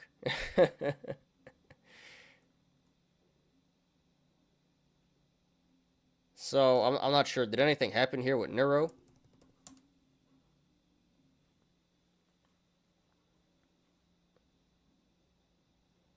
Alright, so they had PR. That's why I went up today. They had some FDA. I guess they got approved for something. Yeah, received FDA breakthrough. So, yeah, I don't think this pump is going to continue, to be honest. This seems like your typical biotech pump and dump on your news. On news. So, big day today, but it formed a gap here at like $5, so it'll probably pull back. Probably pull back to $5 in the short term, I would say. So, if you're up on this one, I'd probably dump it, to be honest. I think this is pretty short-lived here. Typical biotech pump and dump on news. BBIG, $6 calls at 71K. So are you 71K in to BBIG? Is that what you're saying? Wow, pretty big ape move, dude. But it's almost at $6 right now, so, you know, tomorrow very well could go to $6. Yeah, I already did the TA on BBIG earlier, so if you want, you can rewind, dude. But pretty much I said this looks like it's in the middle of a short squeeze and still has more upside potential. Could go up to 9 to fill this gap and complete this cup. But I did say it is getting pretty dangerous right here, so be careful. But yeah, it still looks like it's squeezing at the moment and has more upside potential. So probably going to keep going for a few days. Oh, there are 71K call options. Got you. I'm like, what the hell? That's crazy, dude. Yeah, look at this IV. This is nuts. January 21st, 354% IV. Everything is like in the 100%, like 300, 200, 100% IV. Except for this last one. These 2024 leaps. That's at 83% IV. But yeah, at this point, I would not buy options. This is insane IV. I would not even buy options at this point. This is a lot. Maybe I would buy shares and sell options, but I don't think buying options is the best play at the moment. You're going to get IV crushed. But yeah, let's see here. Yeah, a lot of volume. 53,000 for $6. There's 85,000 at $5.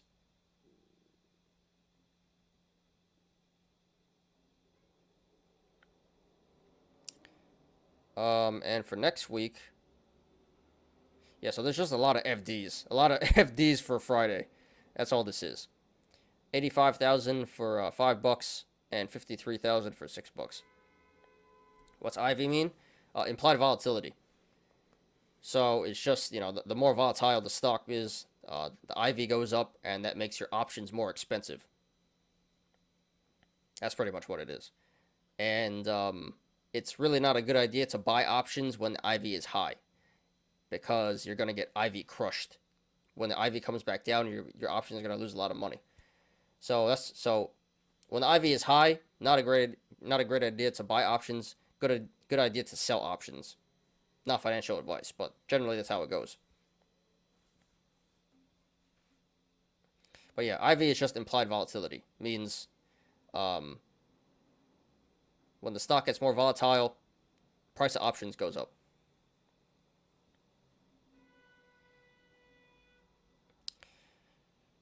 Okay, so that's it, guys, for the TA today. That went pretty quick, actually. So, yep, all we have left are Yolos. This should be fun. So So give me 1 second to pull them up.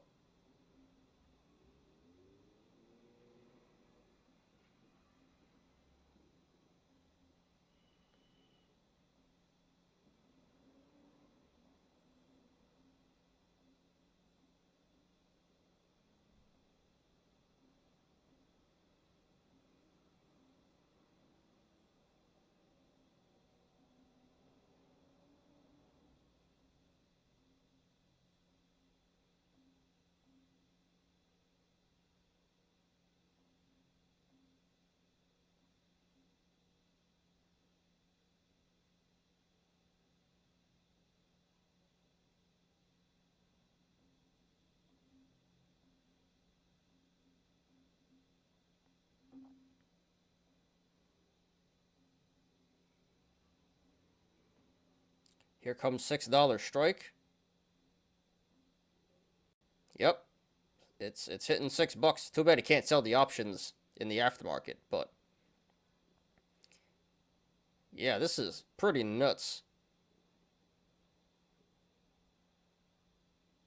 What a stock. What a meme stock.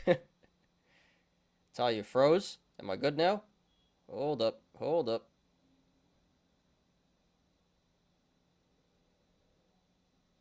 I think we're good. It looks good on my end here. Let me know if you guys, it's working right, but I think it's working right here on my end.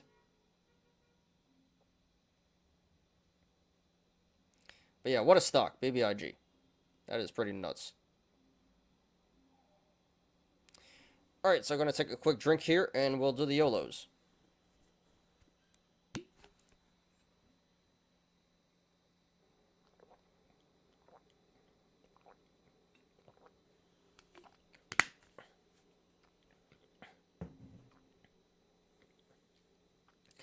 Alright, so today should be pretty fun. Got a lot of Yolos here.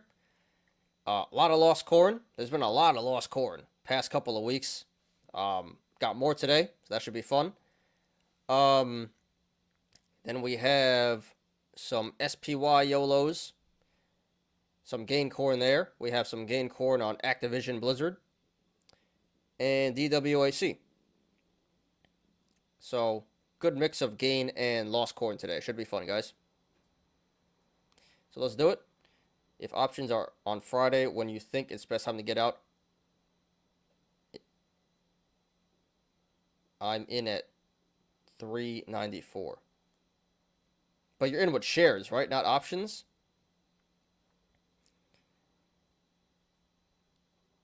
To be honest, dude, I would just keep riding this up until there's a red day.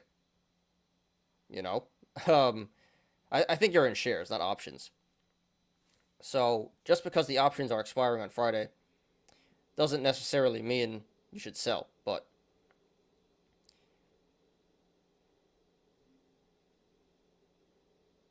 I would just keep watching this, and once this has a red day, it's probably time to sell.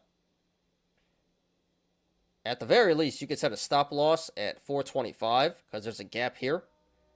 So it should eventually come back here. But if you set a stop loss at 425, you can't lose. You think Thursday? Not necessarily, dude. That the options expiring don't really have too much of an effect on how this is gonna trade. I mean, it's not a bad idea to sell pretty soon. You can always do that. But yeah, personally, I really can't say. You should just watch the price action. And when this goes red, I'd hit the sell button. I mean, it's already getting pretty dangerous here. I said earlier, high RSI, gap up, you know, so it's not a bad idea to sell on Thursday. You can do that for sure, but I would just set a stop loss at 425, and as soon as this goes red, then I'd hit the sell button, which could be very soon. Could be tomorrow or Thursday.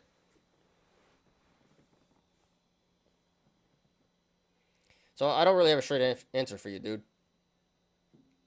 But, yeah, I just observe, and once this starts to lose momentum and volume, Yeah, I would say that the volume, once the volume starts to go down, because right now it's at 283 million volume.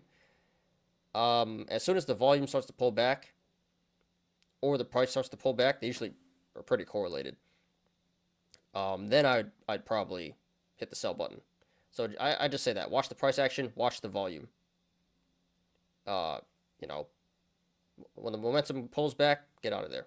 That's what I would say. Not financial advice. What up, Low Roller? Thanks for being here, dude. Almost done with the show. We're at the Yolos now, but glad you could pop in. Please smash the like button, guys. Okay. Volcano hit this weekend worldwide. Yeah, I did see that. Some country, some small island nation, right? Yeah, pretty sad. Hope they're okay.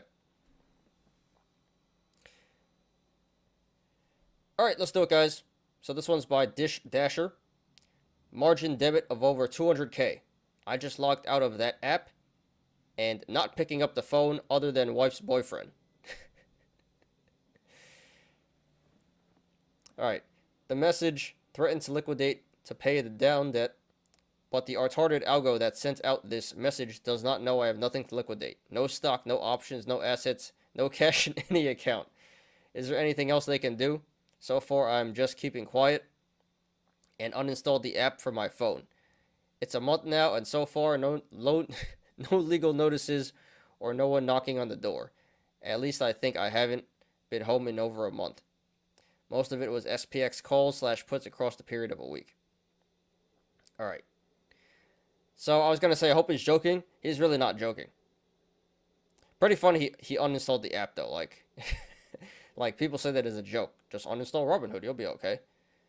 But yeah, you see, margin debit of $234,000.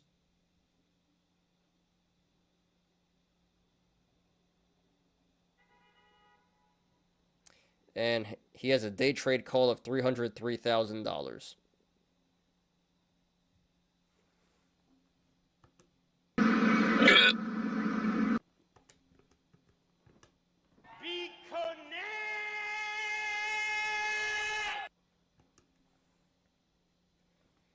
I remember Tonga will mine Bitcoin at Volcano. Really? I didn't hear that, but that doesn't seem like such a good idea, to be honest. Usually people put Bitcoin mines near cold places because the computers get really hot and it costs a lot to cool them down with like fans and stuff. So if you use the cool air, you know, it's like a natural cooling. Tsunami hit worldwide too. Yeah, that caused the tsunami. So yeah. This guy's in the hole for over 200K. Maybe even 300K. So, I mean, they can go after you legally. It just seems like they haven't done it just yet. In the future, I don't know. You probably will get something. I don't see how you can get away with this. But yeah, they haven't done anything yet. Don't expect it to stay that way. They probably will come after you some way, somehow. But I guess the big lesson here is chill on the margin. Because you're going to get put into a situation like this if things go wrong. So, I don't know what this guy's going to do. If he has no money, I mean, what can they do? They're going to sue you? And you have nothing to give him. So I guess he's just going to be in debt for his whole life. But yeah, pretty impressive stuff here. So Dasher, thanks for posting. Sorry for your loss, dude. I don't feel too bad because this was like just incredibly stupid. And at this point, what can you do? Just lay low. If they come after you, they come after you. And I guess you're just going to be in debt for your whole life, pretty much. But yeah, thanks for posting. Great stuff here, dude. And good luck to you, man. Please post updates for sure. I agree to a $12 per month monthly repayment plan.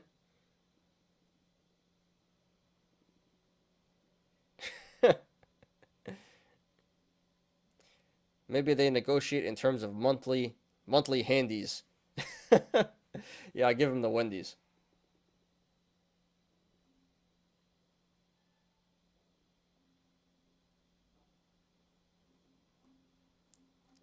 I'm glad he could joke about it.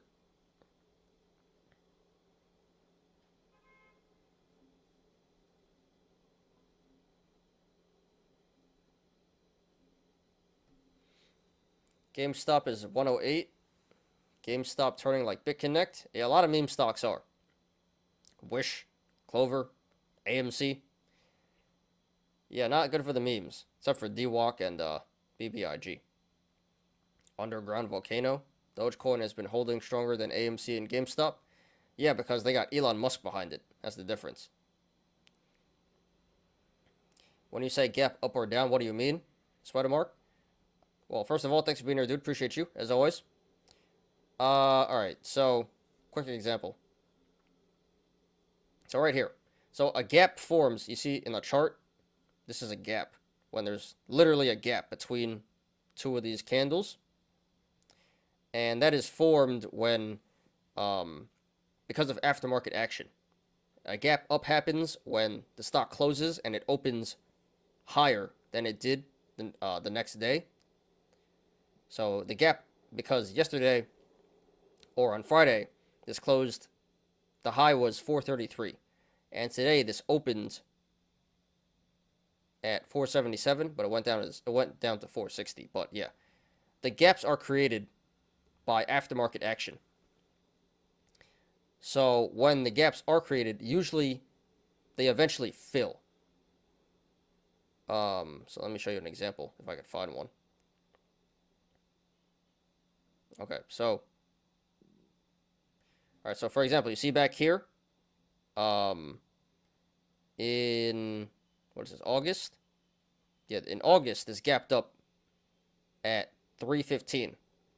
So eventually, it was probably going to come back down to 315, and it did. You know, took a while, but eventually it did. Another example, this gap down at 375 back in November. So eventually, it was going to come back up to 375, and it did. Recently, came back up to 375. So I was saying there's another gap at 585, so this will probably go back up to 585, which it did in the aftermarket. So there's like multiple gaps here, which all have to fill. So I hope I'm explaining it right, but you know, gaps form because of aftermarket action, and they usually fill later on in the future. So you know, I hope that answers your question. If you don't understand, you know, I'll try to help you out there and clarify. But yeah, thanks for being here, dude. Appreciate you. Alibaba guy update and found a new hobby. All right, we'll get to that at the end of the show. All right, back to the Yolos. So this one is by IDK Glenn. I don't know Glenn. I heard we post lost corn here. So straight up lost corn. This guy's down $70,000 in like 5 years. So that's pretty impressive. 5-year losing streak here. So he still has 14K, down $70,000.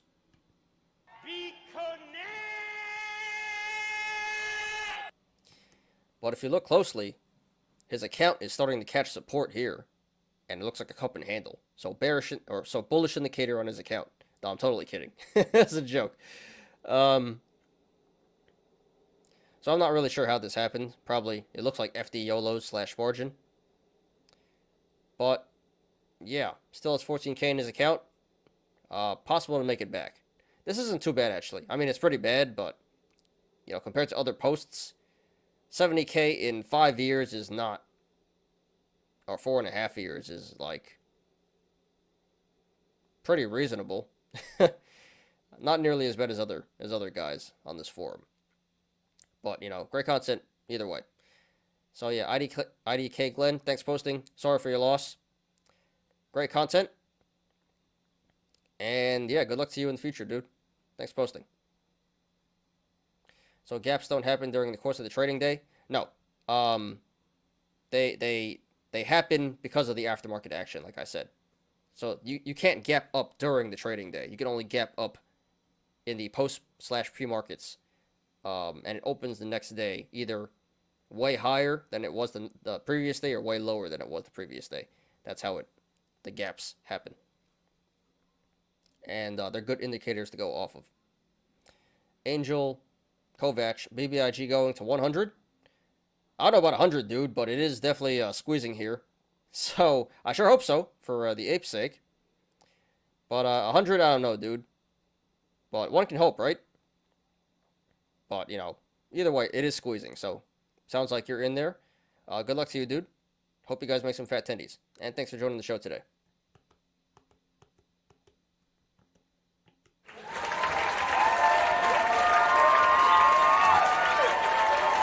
Please smash the like button, guys. Would appreciate that. And thank you guys once again for the great show today. A lot of people in here, a lot of people chatting. So, really appreciate it. Great show. Hope you guys are enjoying. Are you playing BBIG? No, I'm pretty much done with this meme stuff, to be honest.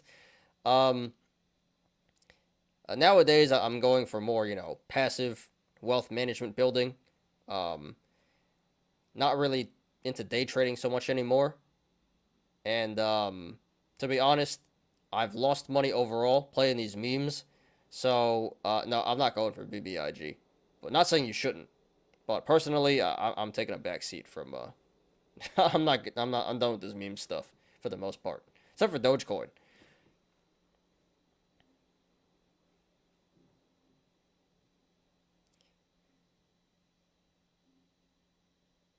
Here at Tonga mined Bitcoin in Volcano, but next day Volcano exploded. Alright, that'll be interesting. Yeah, we'll get to that at the end of the show. This one is by Armed Bears. Finally hit 100K. So, yeah, a lot of awards here. So, 100%, my bad, 100%. So, yeah.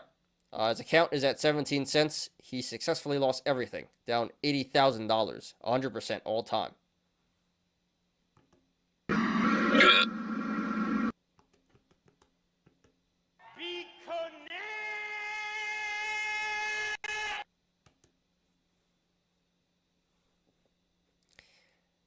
So, yeah, I don't know how long this took, but definitely looks like FD Yolos here. And yeah, hit a milestone. 100% loss. That takes something. So, not much to say here. Really sucks, but can't feel too bad. Totally his own fault. And great content. So, yeah. Armed Bears, thanks for posting. Sorry for your loss, dude. But, you know, I hope you feel better with all these awards. You're, like, kind of famous now on this forum. And, yeah, hope you learn your lesson. Don't do this in the future. Hope you make your money back. Good luck to you, dude.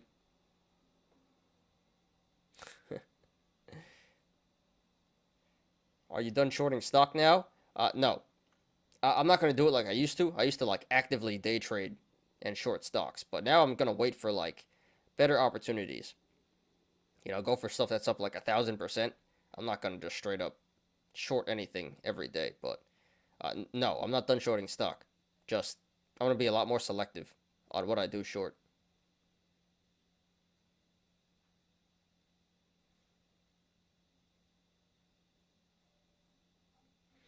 Good stuff, good stuff.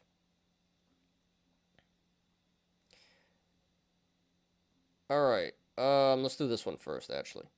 This one's by JME. JME. Don't call it a comeback. 50K to 100K to negative 4K to 175K. And he pulled out 50K. So here's some gain corn. Pretty impressive. Not saying you guys should do this. This is absolutely nuts.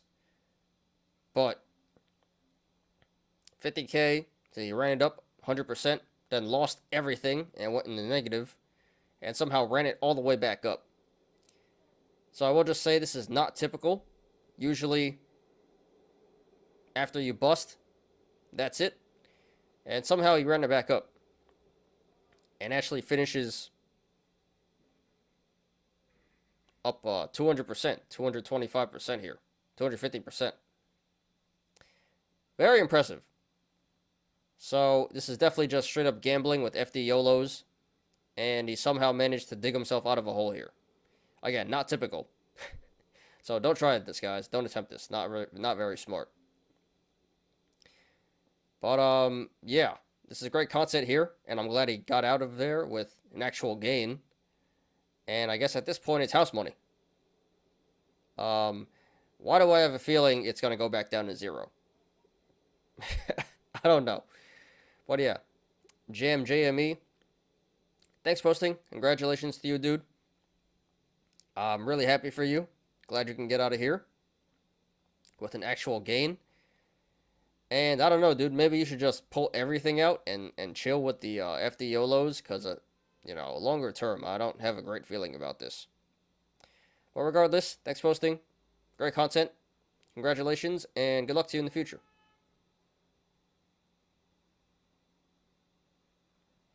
$4K to $175K.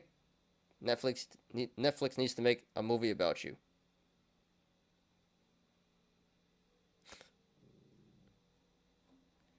Good stuff, good stuff. It's actually negative 4K. You are going to put small money to short stock? Not necessarily, no. But I am going to put, you know, some pretty big bets on it. I'm just going to be more selective about it. You know, I'm not going to short something that's up 50, 100%. I'm going to short something that's down, that's up 1,000%. So I'm just going to be, it happens a couple times a year, not too often. But, you know, I'm just going to look for the really good opportunities. All right, this one's by AZ Guy 303. 120K profit on SPY in 2 minutes market time. So yeah, he said it himself straight up here. So we bought. All right, so we got the BBIG. Although he did buy some really good BBIG calls here, but yeah, SPY 1,000 contracts SPY. For $82,000. Holy crap. So $82,000 YOLO. And then he sold it. So it was a put. 460 put. And then he sold it 2 minutes later for $210,000. So, yeah, that would do it. Crazy stuff here. But that's what happens when you day trade options. Crazy swings. And this guy seems to know what he's doing. So congrats to him. Crazy YOLO here. So it's already over. So AZ Guy 303, thanks for posting. Congrats to you, dude. This is nuts. I'm glad you hit the sell button and you made some fat tennies here. And good luck to you in the future. Good luck to you on the BBIG contracts. That seems like a pretty legit play there.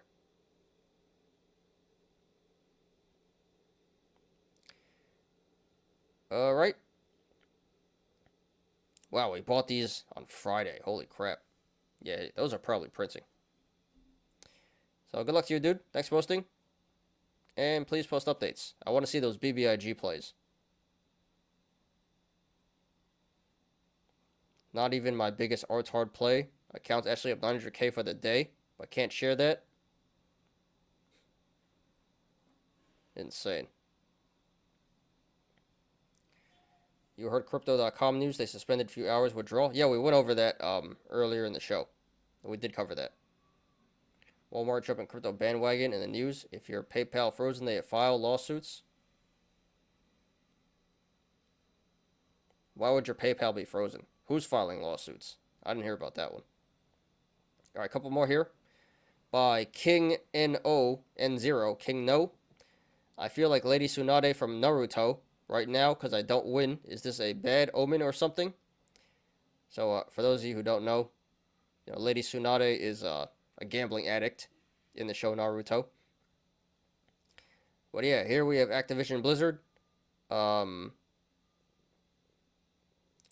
calls for the $71 strike expiring January 28th. So about 2 weeks here to go. So this was a 6K YOLO, 5K YOLO, yeah, 5K YOLO. And right now he's up $37,000. 692%.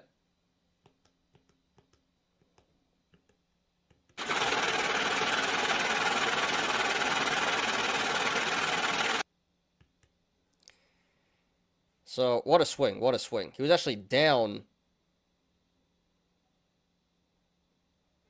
Yeah, he was actually down 4K. So he had like $1,000 left. And then today he made 40,000 bucks. So today really saved him. 2,700% today. Massive gain.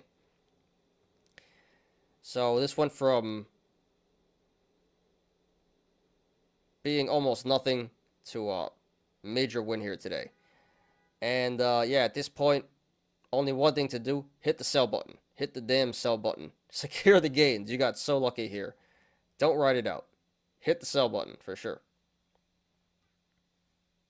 This is absurd. So, King No, thanks for posting. Is this a bad omen? Hell no, dude. Secure the gains. Hit the sell button. You got lucky. You should have lost.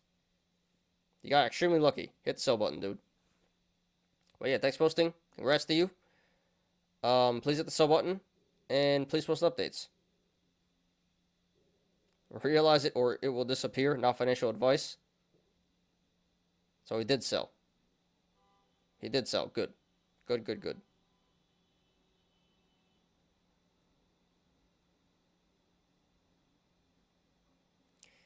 Can you explain shorting stock? Yeah, it's pretty simple, dude. Shorting is just taking the opposite side of going long.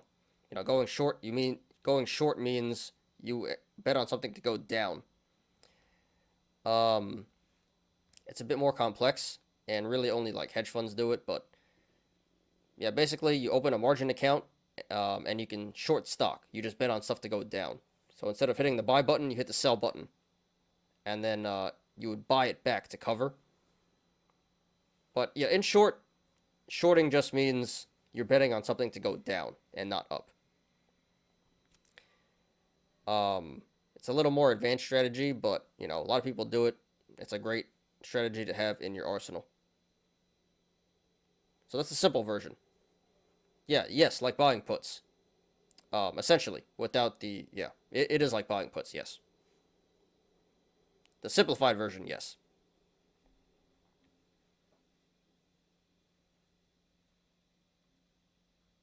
Don't leave lots of money in PayPal account. They can freeze your account. For what? Well, we'll check it out. I'm not sure what's going on with PayPal, but thanks for that. All right, this one's by Mysterious MLG. Thanks, Microsoft, for the Activision bailout. Lol. So this one I wanted to share because the dollar amount is not too big, but this is pretty impressive in terms of like the percentage-wise. So, yeah, we have 4 calls, Activision, January 21st, 2022, $80 call, and then 2 calls for June 17th, 2022, $75 strike. So this is an FD and then a leaps here. But yeah, for this one, this was a $10 YOLO. Yeah, $10 YOLO.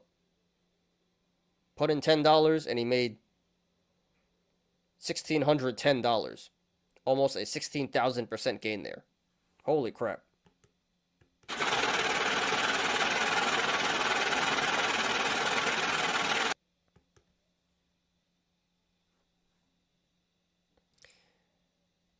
So yeah, $10 to 1,600, very impressive.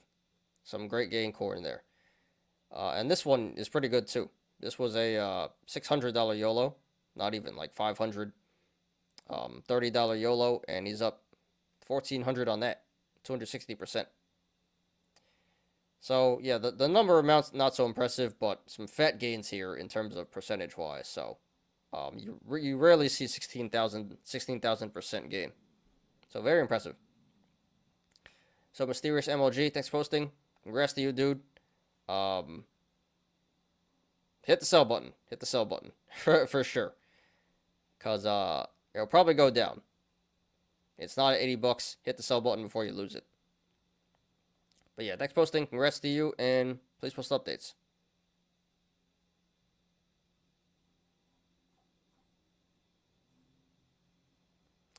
I've been buying puts on a lot of short squeeze stocks, and I've been making bank. Yeah, that's a good strategy. You know, if you short a stock, it's essentially like buying puts, just a lot safer. You know, you could think of it like that, because you're still holding shares. You know, it's not like, so if things do go bad, you know, you can just hold it, and maybe you'll make your money back. But yeah, puts are just more, a lot more risky. You know, so, well, congrats to you, dude. That's a good strategy, and you know, consider shorting as well. It's essentially the same thing, just a lot safer. Suspense activity. Here, PayPal freezing your account. I'll post one yellow. All right, we'll get to all of that. We got 3 more here. This one's by Toast for You. Thanks, Microsoft. 600 to 16,000. So another ATVI YOLO here. 8 calls, 66 strike, expiring Friday, January 21st. So yeah, he said it himself. $600 to 16,000.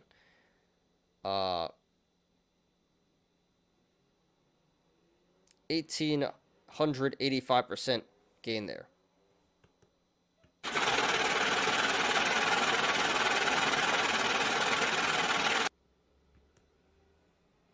One month to 3 month out squeeze plays.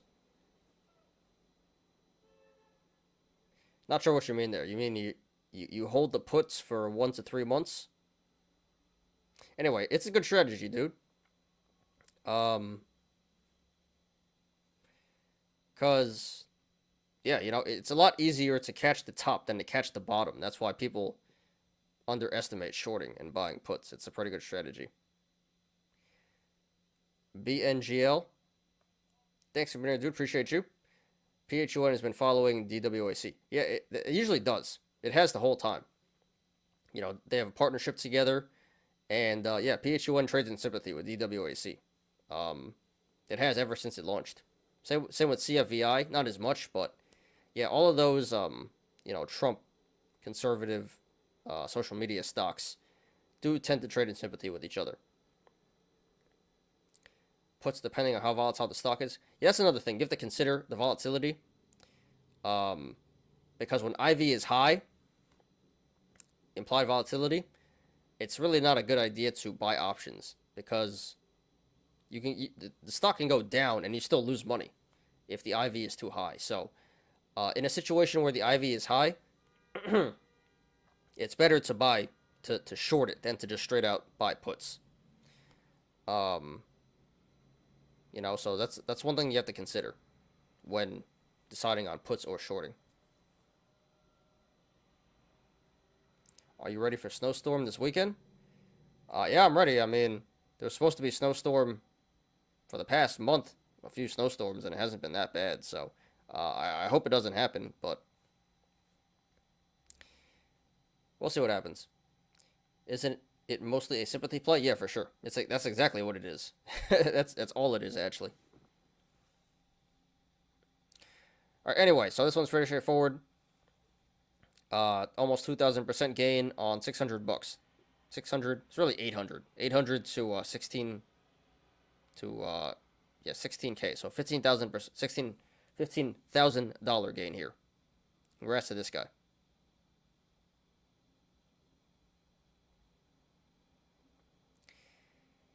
Scott, hello. Can you talk a little about Tilray stock to us? Yeah, sure, dude. Let me just finish up here with these last 2 YOLOs. And please hit the like button. And yeah, I'll do that. So this will take not too long. Maybe 5 minutes here, and then we'll get to Tilray. And then after that, we're just going to be chilling for the rest of the show. And yeah, thank you guys a lot for joining the show today. A lot of people in here today. A lot of chatting. So really appreciate you guys. But yeah, Scott, give me a couple minutes and we'll get to Tilray.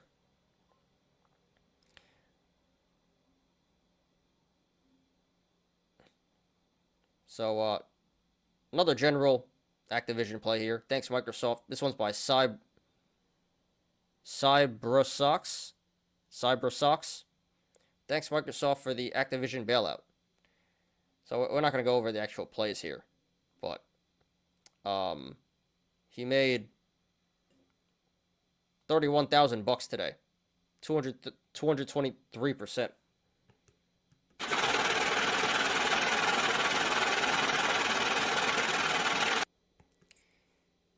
Impressive. You know, it was at 14,000, and yep, one Activision play, and he's mooning here today. So more, more gain corn on Activision. Congrats to this guy. All right, last one by Mr. Singh Entrepreneur. I love DWAC. Friday, I posted my DWAC gains and got roasted for not taking profits. Today, I am up another 20K. This is the new better than GME to 400, baby. All right. So first of all, well, let's look at the play. 33 calls for DWAC, 180 strike expiring January 20th, 2023. So this is a leaps at least. So this was a 12K YOLO, and right now he's up 32K, 274%. Give it the rocket.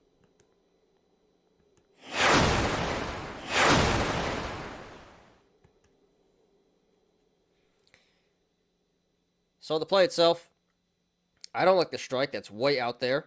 That's the all-time high. But good expiration and good timing. So honestly, at this point, yeah, I don't think DWAC is going to 180 in the next year. But, you know, if he really believes that much, I would at least cut the cost basis here. Got to cut your initial 12K YOLO, because at that point, at least you're playing on house money. But personally, I'd probably cut everything pretty soon here, because I really don't think it's going to 180. So, you know, here's an example of don't get too greedy, secure the gains.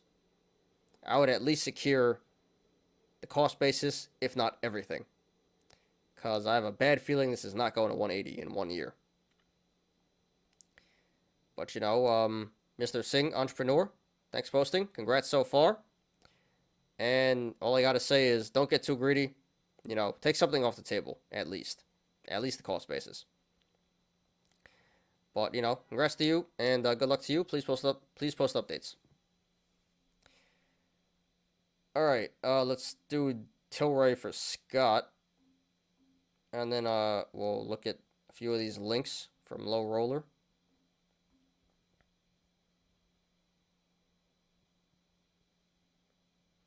And then we got the Asian guy update. All right. So at this point, guys, that's pretty much the show. We're just chilling at the moment. Going to do some miscellaneous stuff. So if you guys want me to look at any charts, let me know. Or any other questions, comments, concerns, put them in the chat right now. But show's pretty much over. We're just chilling right now. Yeah, I saw that Low Roller. All right, so Tilray here.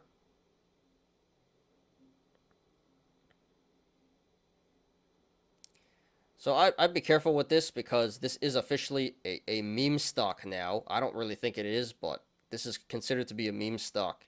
It's in the meme index. Yeah, this is pretty nasty, you know. But there are some bullish things going on here. RSI's at 33, so not quite oversold and undervalued, but RSI is pretty low, so that means it's approaching oversold, undervalued territory. So this could be a good buying opportunity coming up here. We also have a few cup and handles. You know, top of the cup here is like $14, $13.65. So this should eventually come back up to $13.65 to fill this cup. And then we have like even bigger cups here. $17. $23.40, $30.60, and then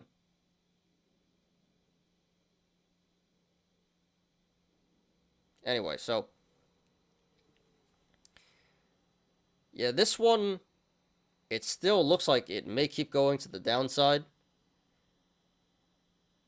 but in the long run, it does look like a really good play. There's a lot of bullish things going for the stock right now. Fundamentally, and based on the chart, there are bullish indicators. Really no bearish indicators. The only thing, it's just a meme stock. That's why this thing keeps getting pulled down. So, 630 is a pretty good entry, I have to say. But I would not be surprised if it keeps going down in the short term here.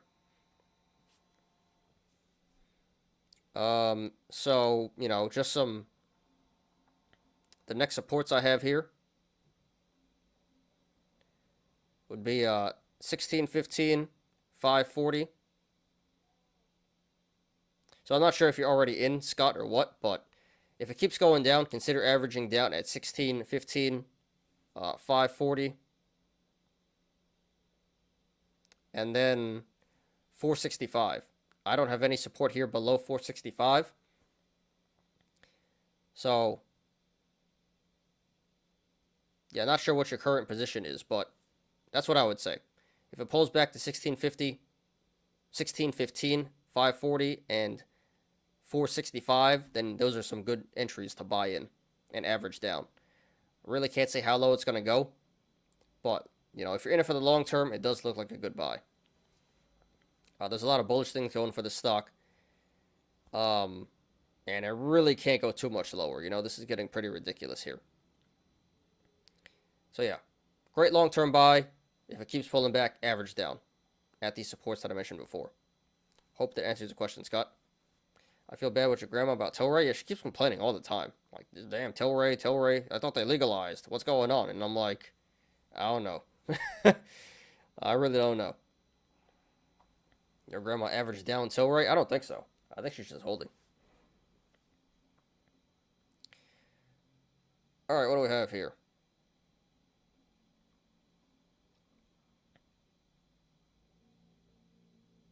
$450,000 return on covered call? What? On Tesla, wow.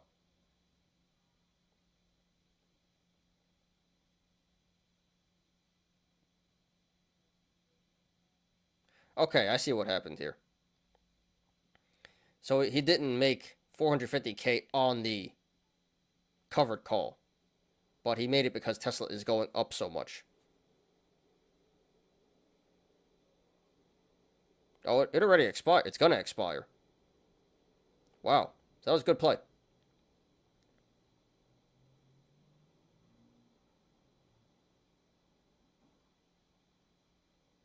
Yeah, it's a really good play. So he's going to collect all this money for free and the premium. But essentially, this is just him buying Tesla stock and holding. This really didn't have too much to do with the covered call, to be honest. So this is a bit deceiving here. I'm in Tilray 740, couple thousand. Okay. So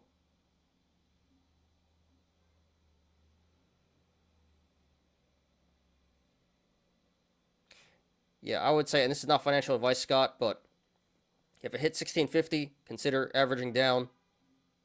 And then, 540 and then 465. So you're not too underwater here.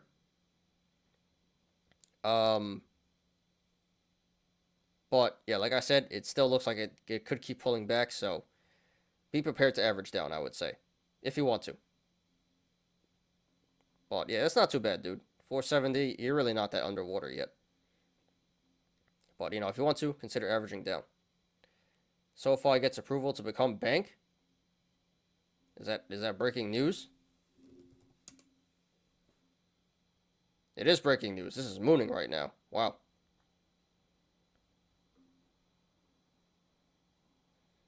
Look at that. Wow. So it's bull flagging, and then here's another bull flag. So, yeah, this is running pretty hard here in the aftermarket. Apes are really happy because this is a meme stock. So, congrats to the apes on SoFi right here. This was trending So, honorable mention to SoFi.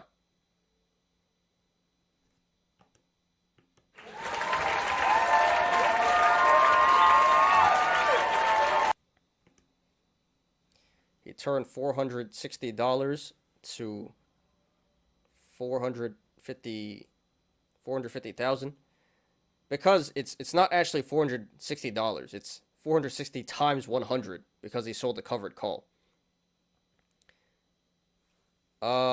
So I'm not sure what his entry was, but it's 460 times 100. It wasn't really $460. It was $46,000. And then Tesla went up so much. That's what happened. That's like I said, it's a bit deceiving. It's not actually $460.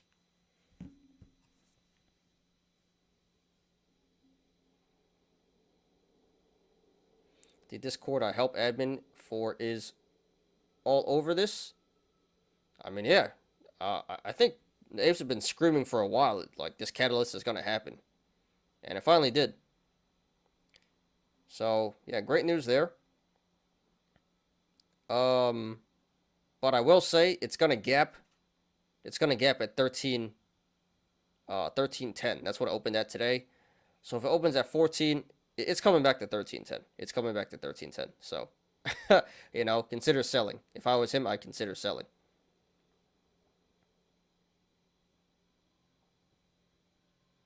Is it support everything below stock price and resistance above it, or is it more to it than that?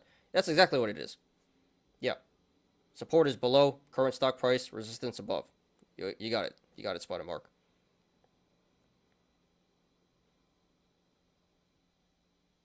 So yeah, you know, congrats to the SoFi apes, but I think it's coming back to $13 to fill this gap. Well, it's not a gap yet, but it's gonna be created tomorrow.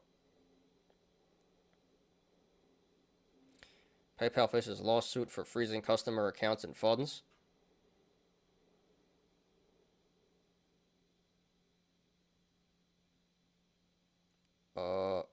They seized 27K after it got frozen.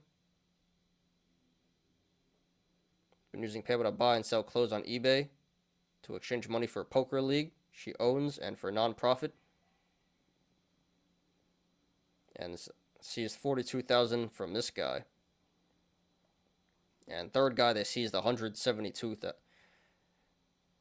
Okay. So it sounds like they all have their own businesses.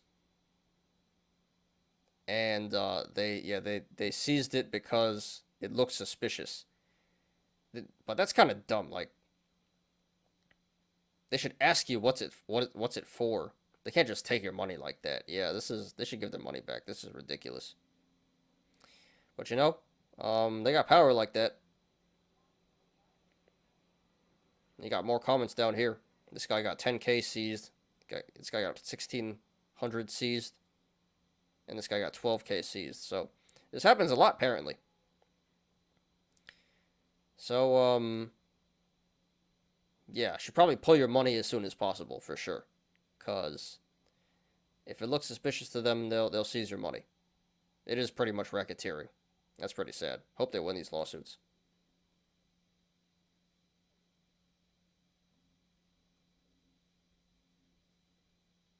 A lot of people PayPal account freezes. Yeah, I didn't know it was that big of a problem. So I hope they win. They get the money back. Volcanoes, Bitcoin. This is a video. I don't want to watch the whole thing. Tongan Parliament to make Bitcoin legal tender. Hell yeah. Agree with that. So they're going to use state-run volcano mining facilities. They have 21 volcanoes. One volcano for every 5,000 people.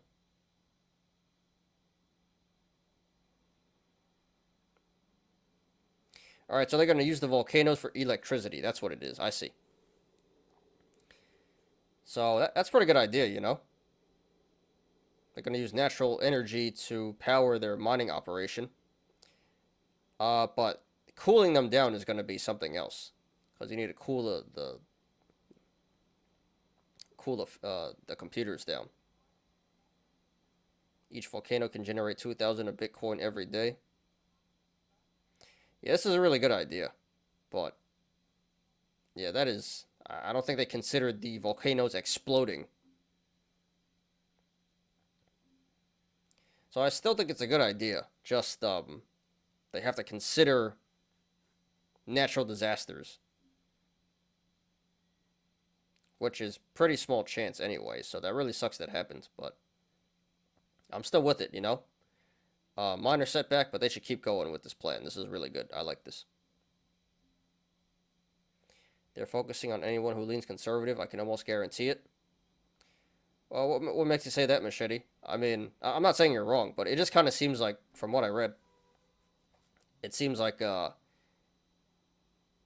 people are running businesses and collecting money, and PayPal doesn't know where it's coming from, so they're seizing the money because they think it's suspicious. They think they're like, doing illicit stuff, selling drugs and whatnot or whatever. But it's from private businesses. I didn't know PayPal lean that way. I know YouTube does it, Google does it, and Facebook, but PayPal, I didn't hear of that. Once I get paid my survey money, and I will transfer my bank account ASAP. Tonga will disappear in the maps. We have to wait a couple of weeks. Alex Jones got banned in PayPal. Why did Alex Jones get banned? Maybe they do have something against people who lean conservative. I don't know. I didn't know that. I used to watch a lot of right-wing political YouTubers. Their stuff was getting frozen left and right. All right, you guys are making me worried now.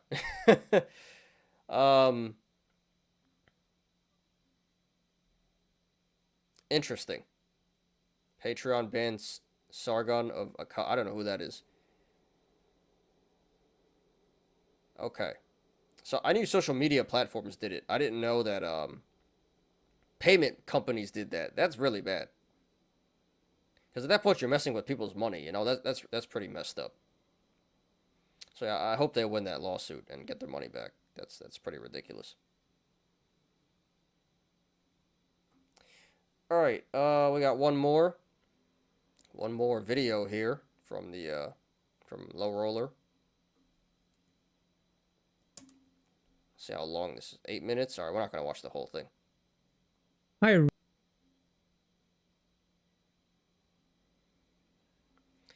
But yeah, we're not gonna watch the whole thing, but we'll just look at these plays right here. So he's at 800. He's at $8,000. So he was at 150 to start with. He's at $8,000 now. He lost over $140,000. That's pretty sick.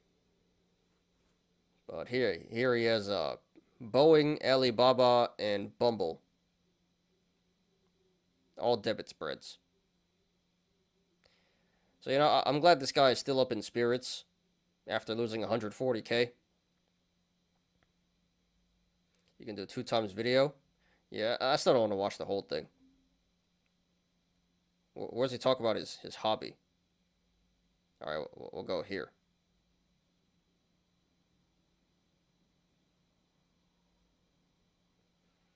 You forgot Walmart crypto link? I think I did. Can you post it again?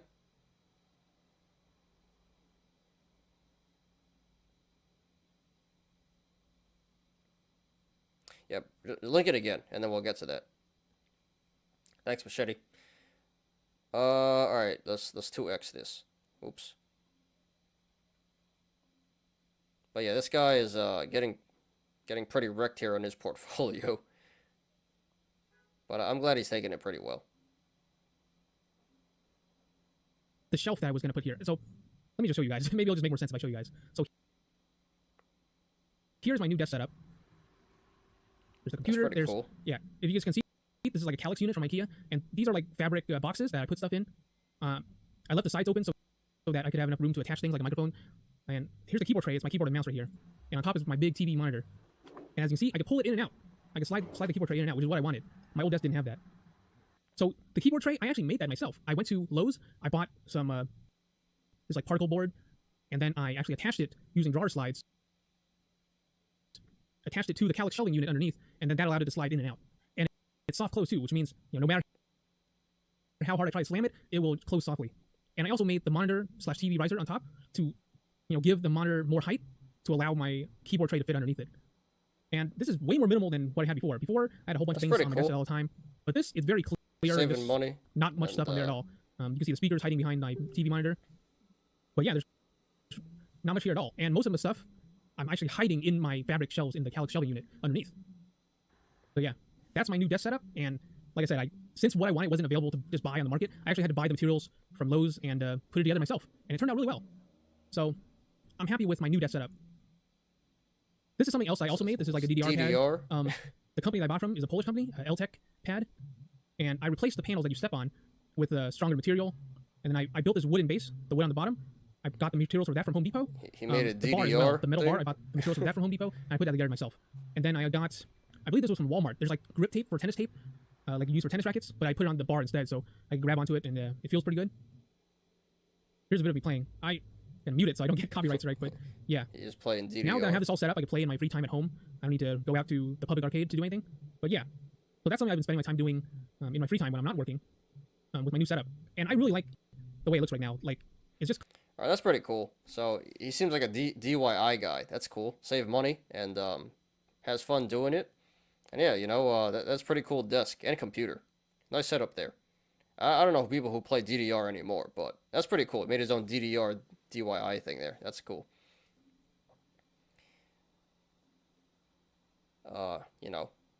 Something to feel better about after you lose 140K. All right, one more article, then let's get out of here.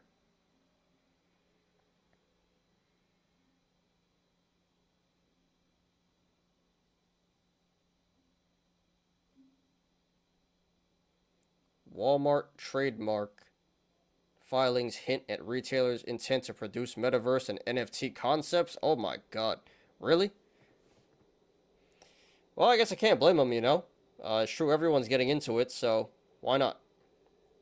But can you go to Walmart in the metaverse? Is that... Imagine? Let's go to Walmart. Wow. Okay. What kind of NFTs are they going to make? Welcome to Walmart. Get your shiz and get out.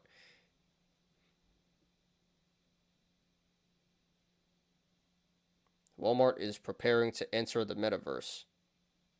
So how are they going to enter the metaverse?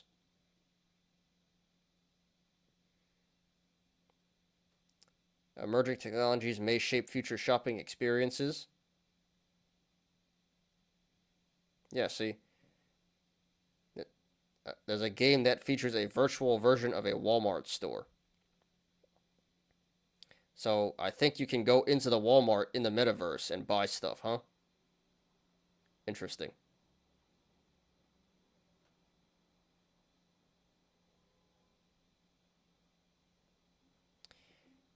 This is first time hearing Walmart crypto? Yeah, I didn't hear about this. So I guess you can go into the Walmart in the metaverse now. Amazing. I don't know how this is going to work out, but can't blame them for trying. So, sounds pretty cool. And kind of stupid at the same time, but we'll see how it goes. Oh, Marvin's still here. The other guy complaining like Kroger, he never take action. Yeah, that's true. The two completely different guys. One guy had all this money, lost it all. He's like, all right, whatever. I'm still good. And the other guy is like, screw this. I can't do anything. Blah, blah, blah. Complain. Victim. That would be kind of badass. It's happening. It's happening. So you're probably going to have your own house in the metaverse, and you can go out shopping. You probably have to buy a car in the metaverse, and then you spend metaverse money to buy groceries. I don't know. I'm still trying to wrap my head around this whole metaverse thing. This is like new to me. And I understand it is the future, but it's just like such a big change. Like, what the hell? We're going to go to Walmart in the metaverse now? Imagine you're in a VR game, but you go shopping for your stuff instead of a regular game. It kind of be like GTA in real life. But I'm just like... But is that just in the video game, or are you actually going to get the stuff in real life? Like, can you go buy the stuff in the metaverse and they ship you? I don't know. But, yeah, I guess it could be like The Sims or something. The Sims VR, and then you go to Walmart and buy stuff.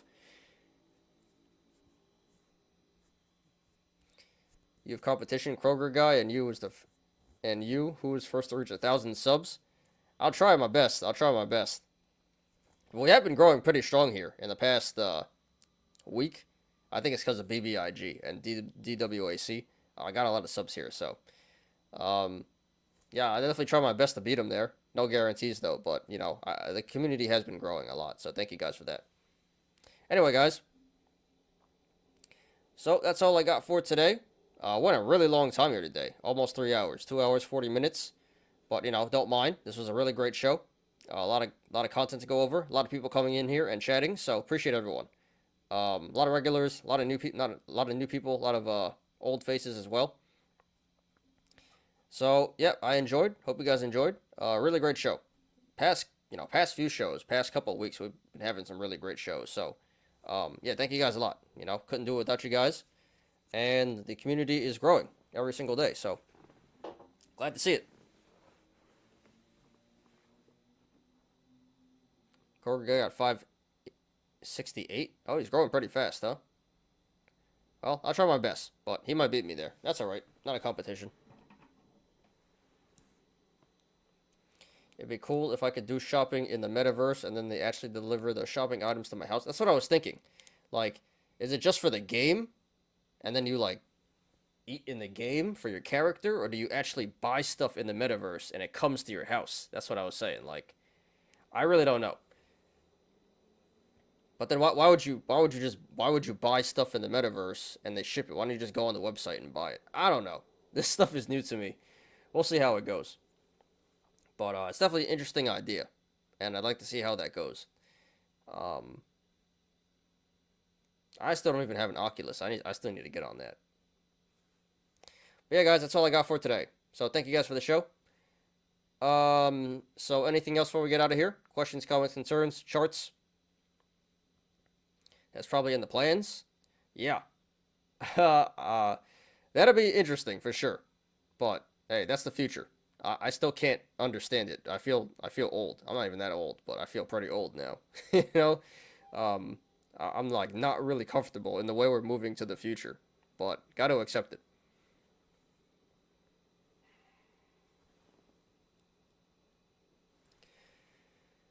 All right, I think that's it. Going once. Going twice. Cool. Let's get out of here, guys. All right. Thanks, everyone, for watching today. I appreciate you guys. Please hit the like button. Please subscribe. And catch me every weekday after market close on the Smarter Gambling Show. I guess you could pick up the item and look at it 3D before. Oh, that's a good idea. Yeah. I remember Facebook or Meta, they're coming out with a glove now. So they have the goggles and they're coming out with a glove so you can feel the metaverse.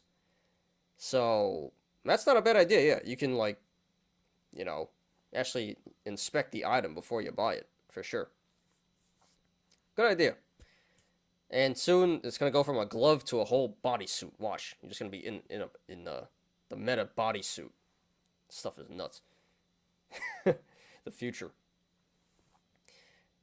You apes already know. Diamond hands to the moon.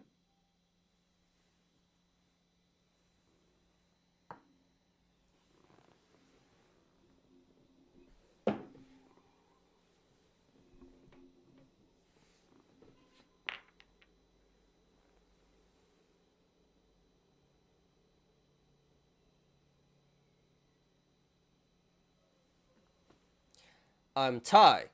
This is Smarter Gambling. See you guys tomorrow. Peace out.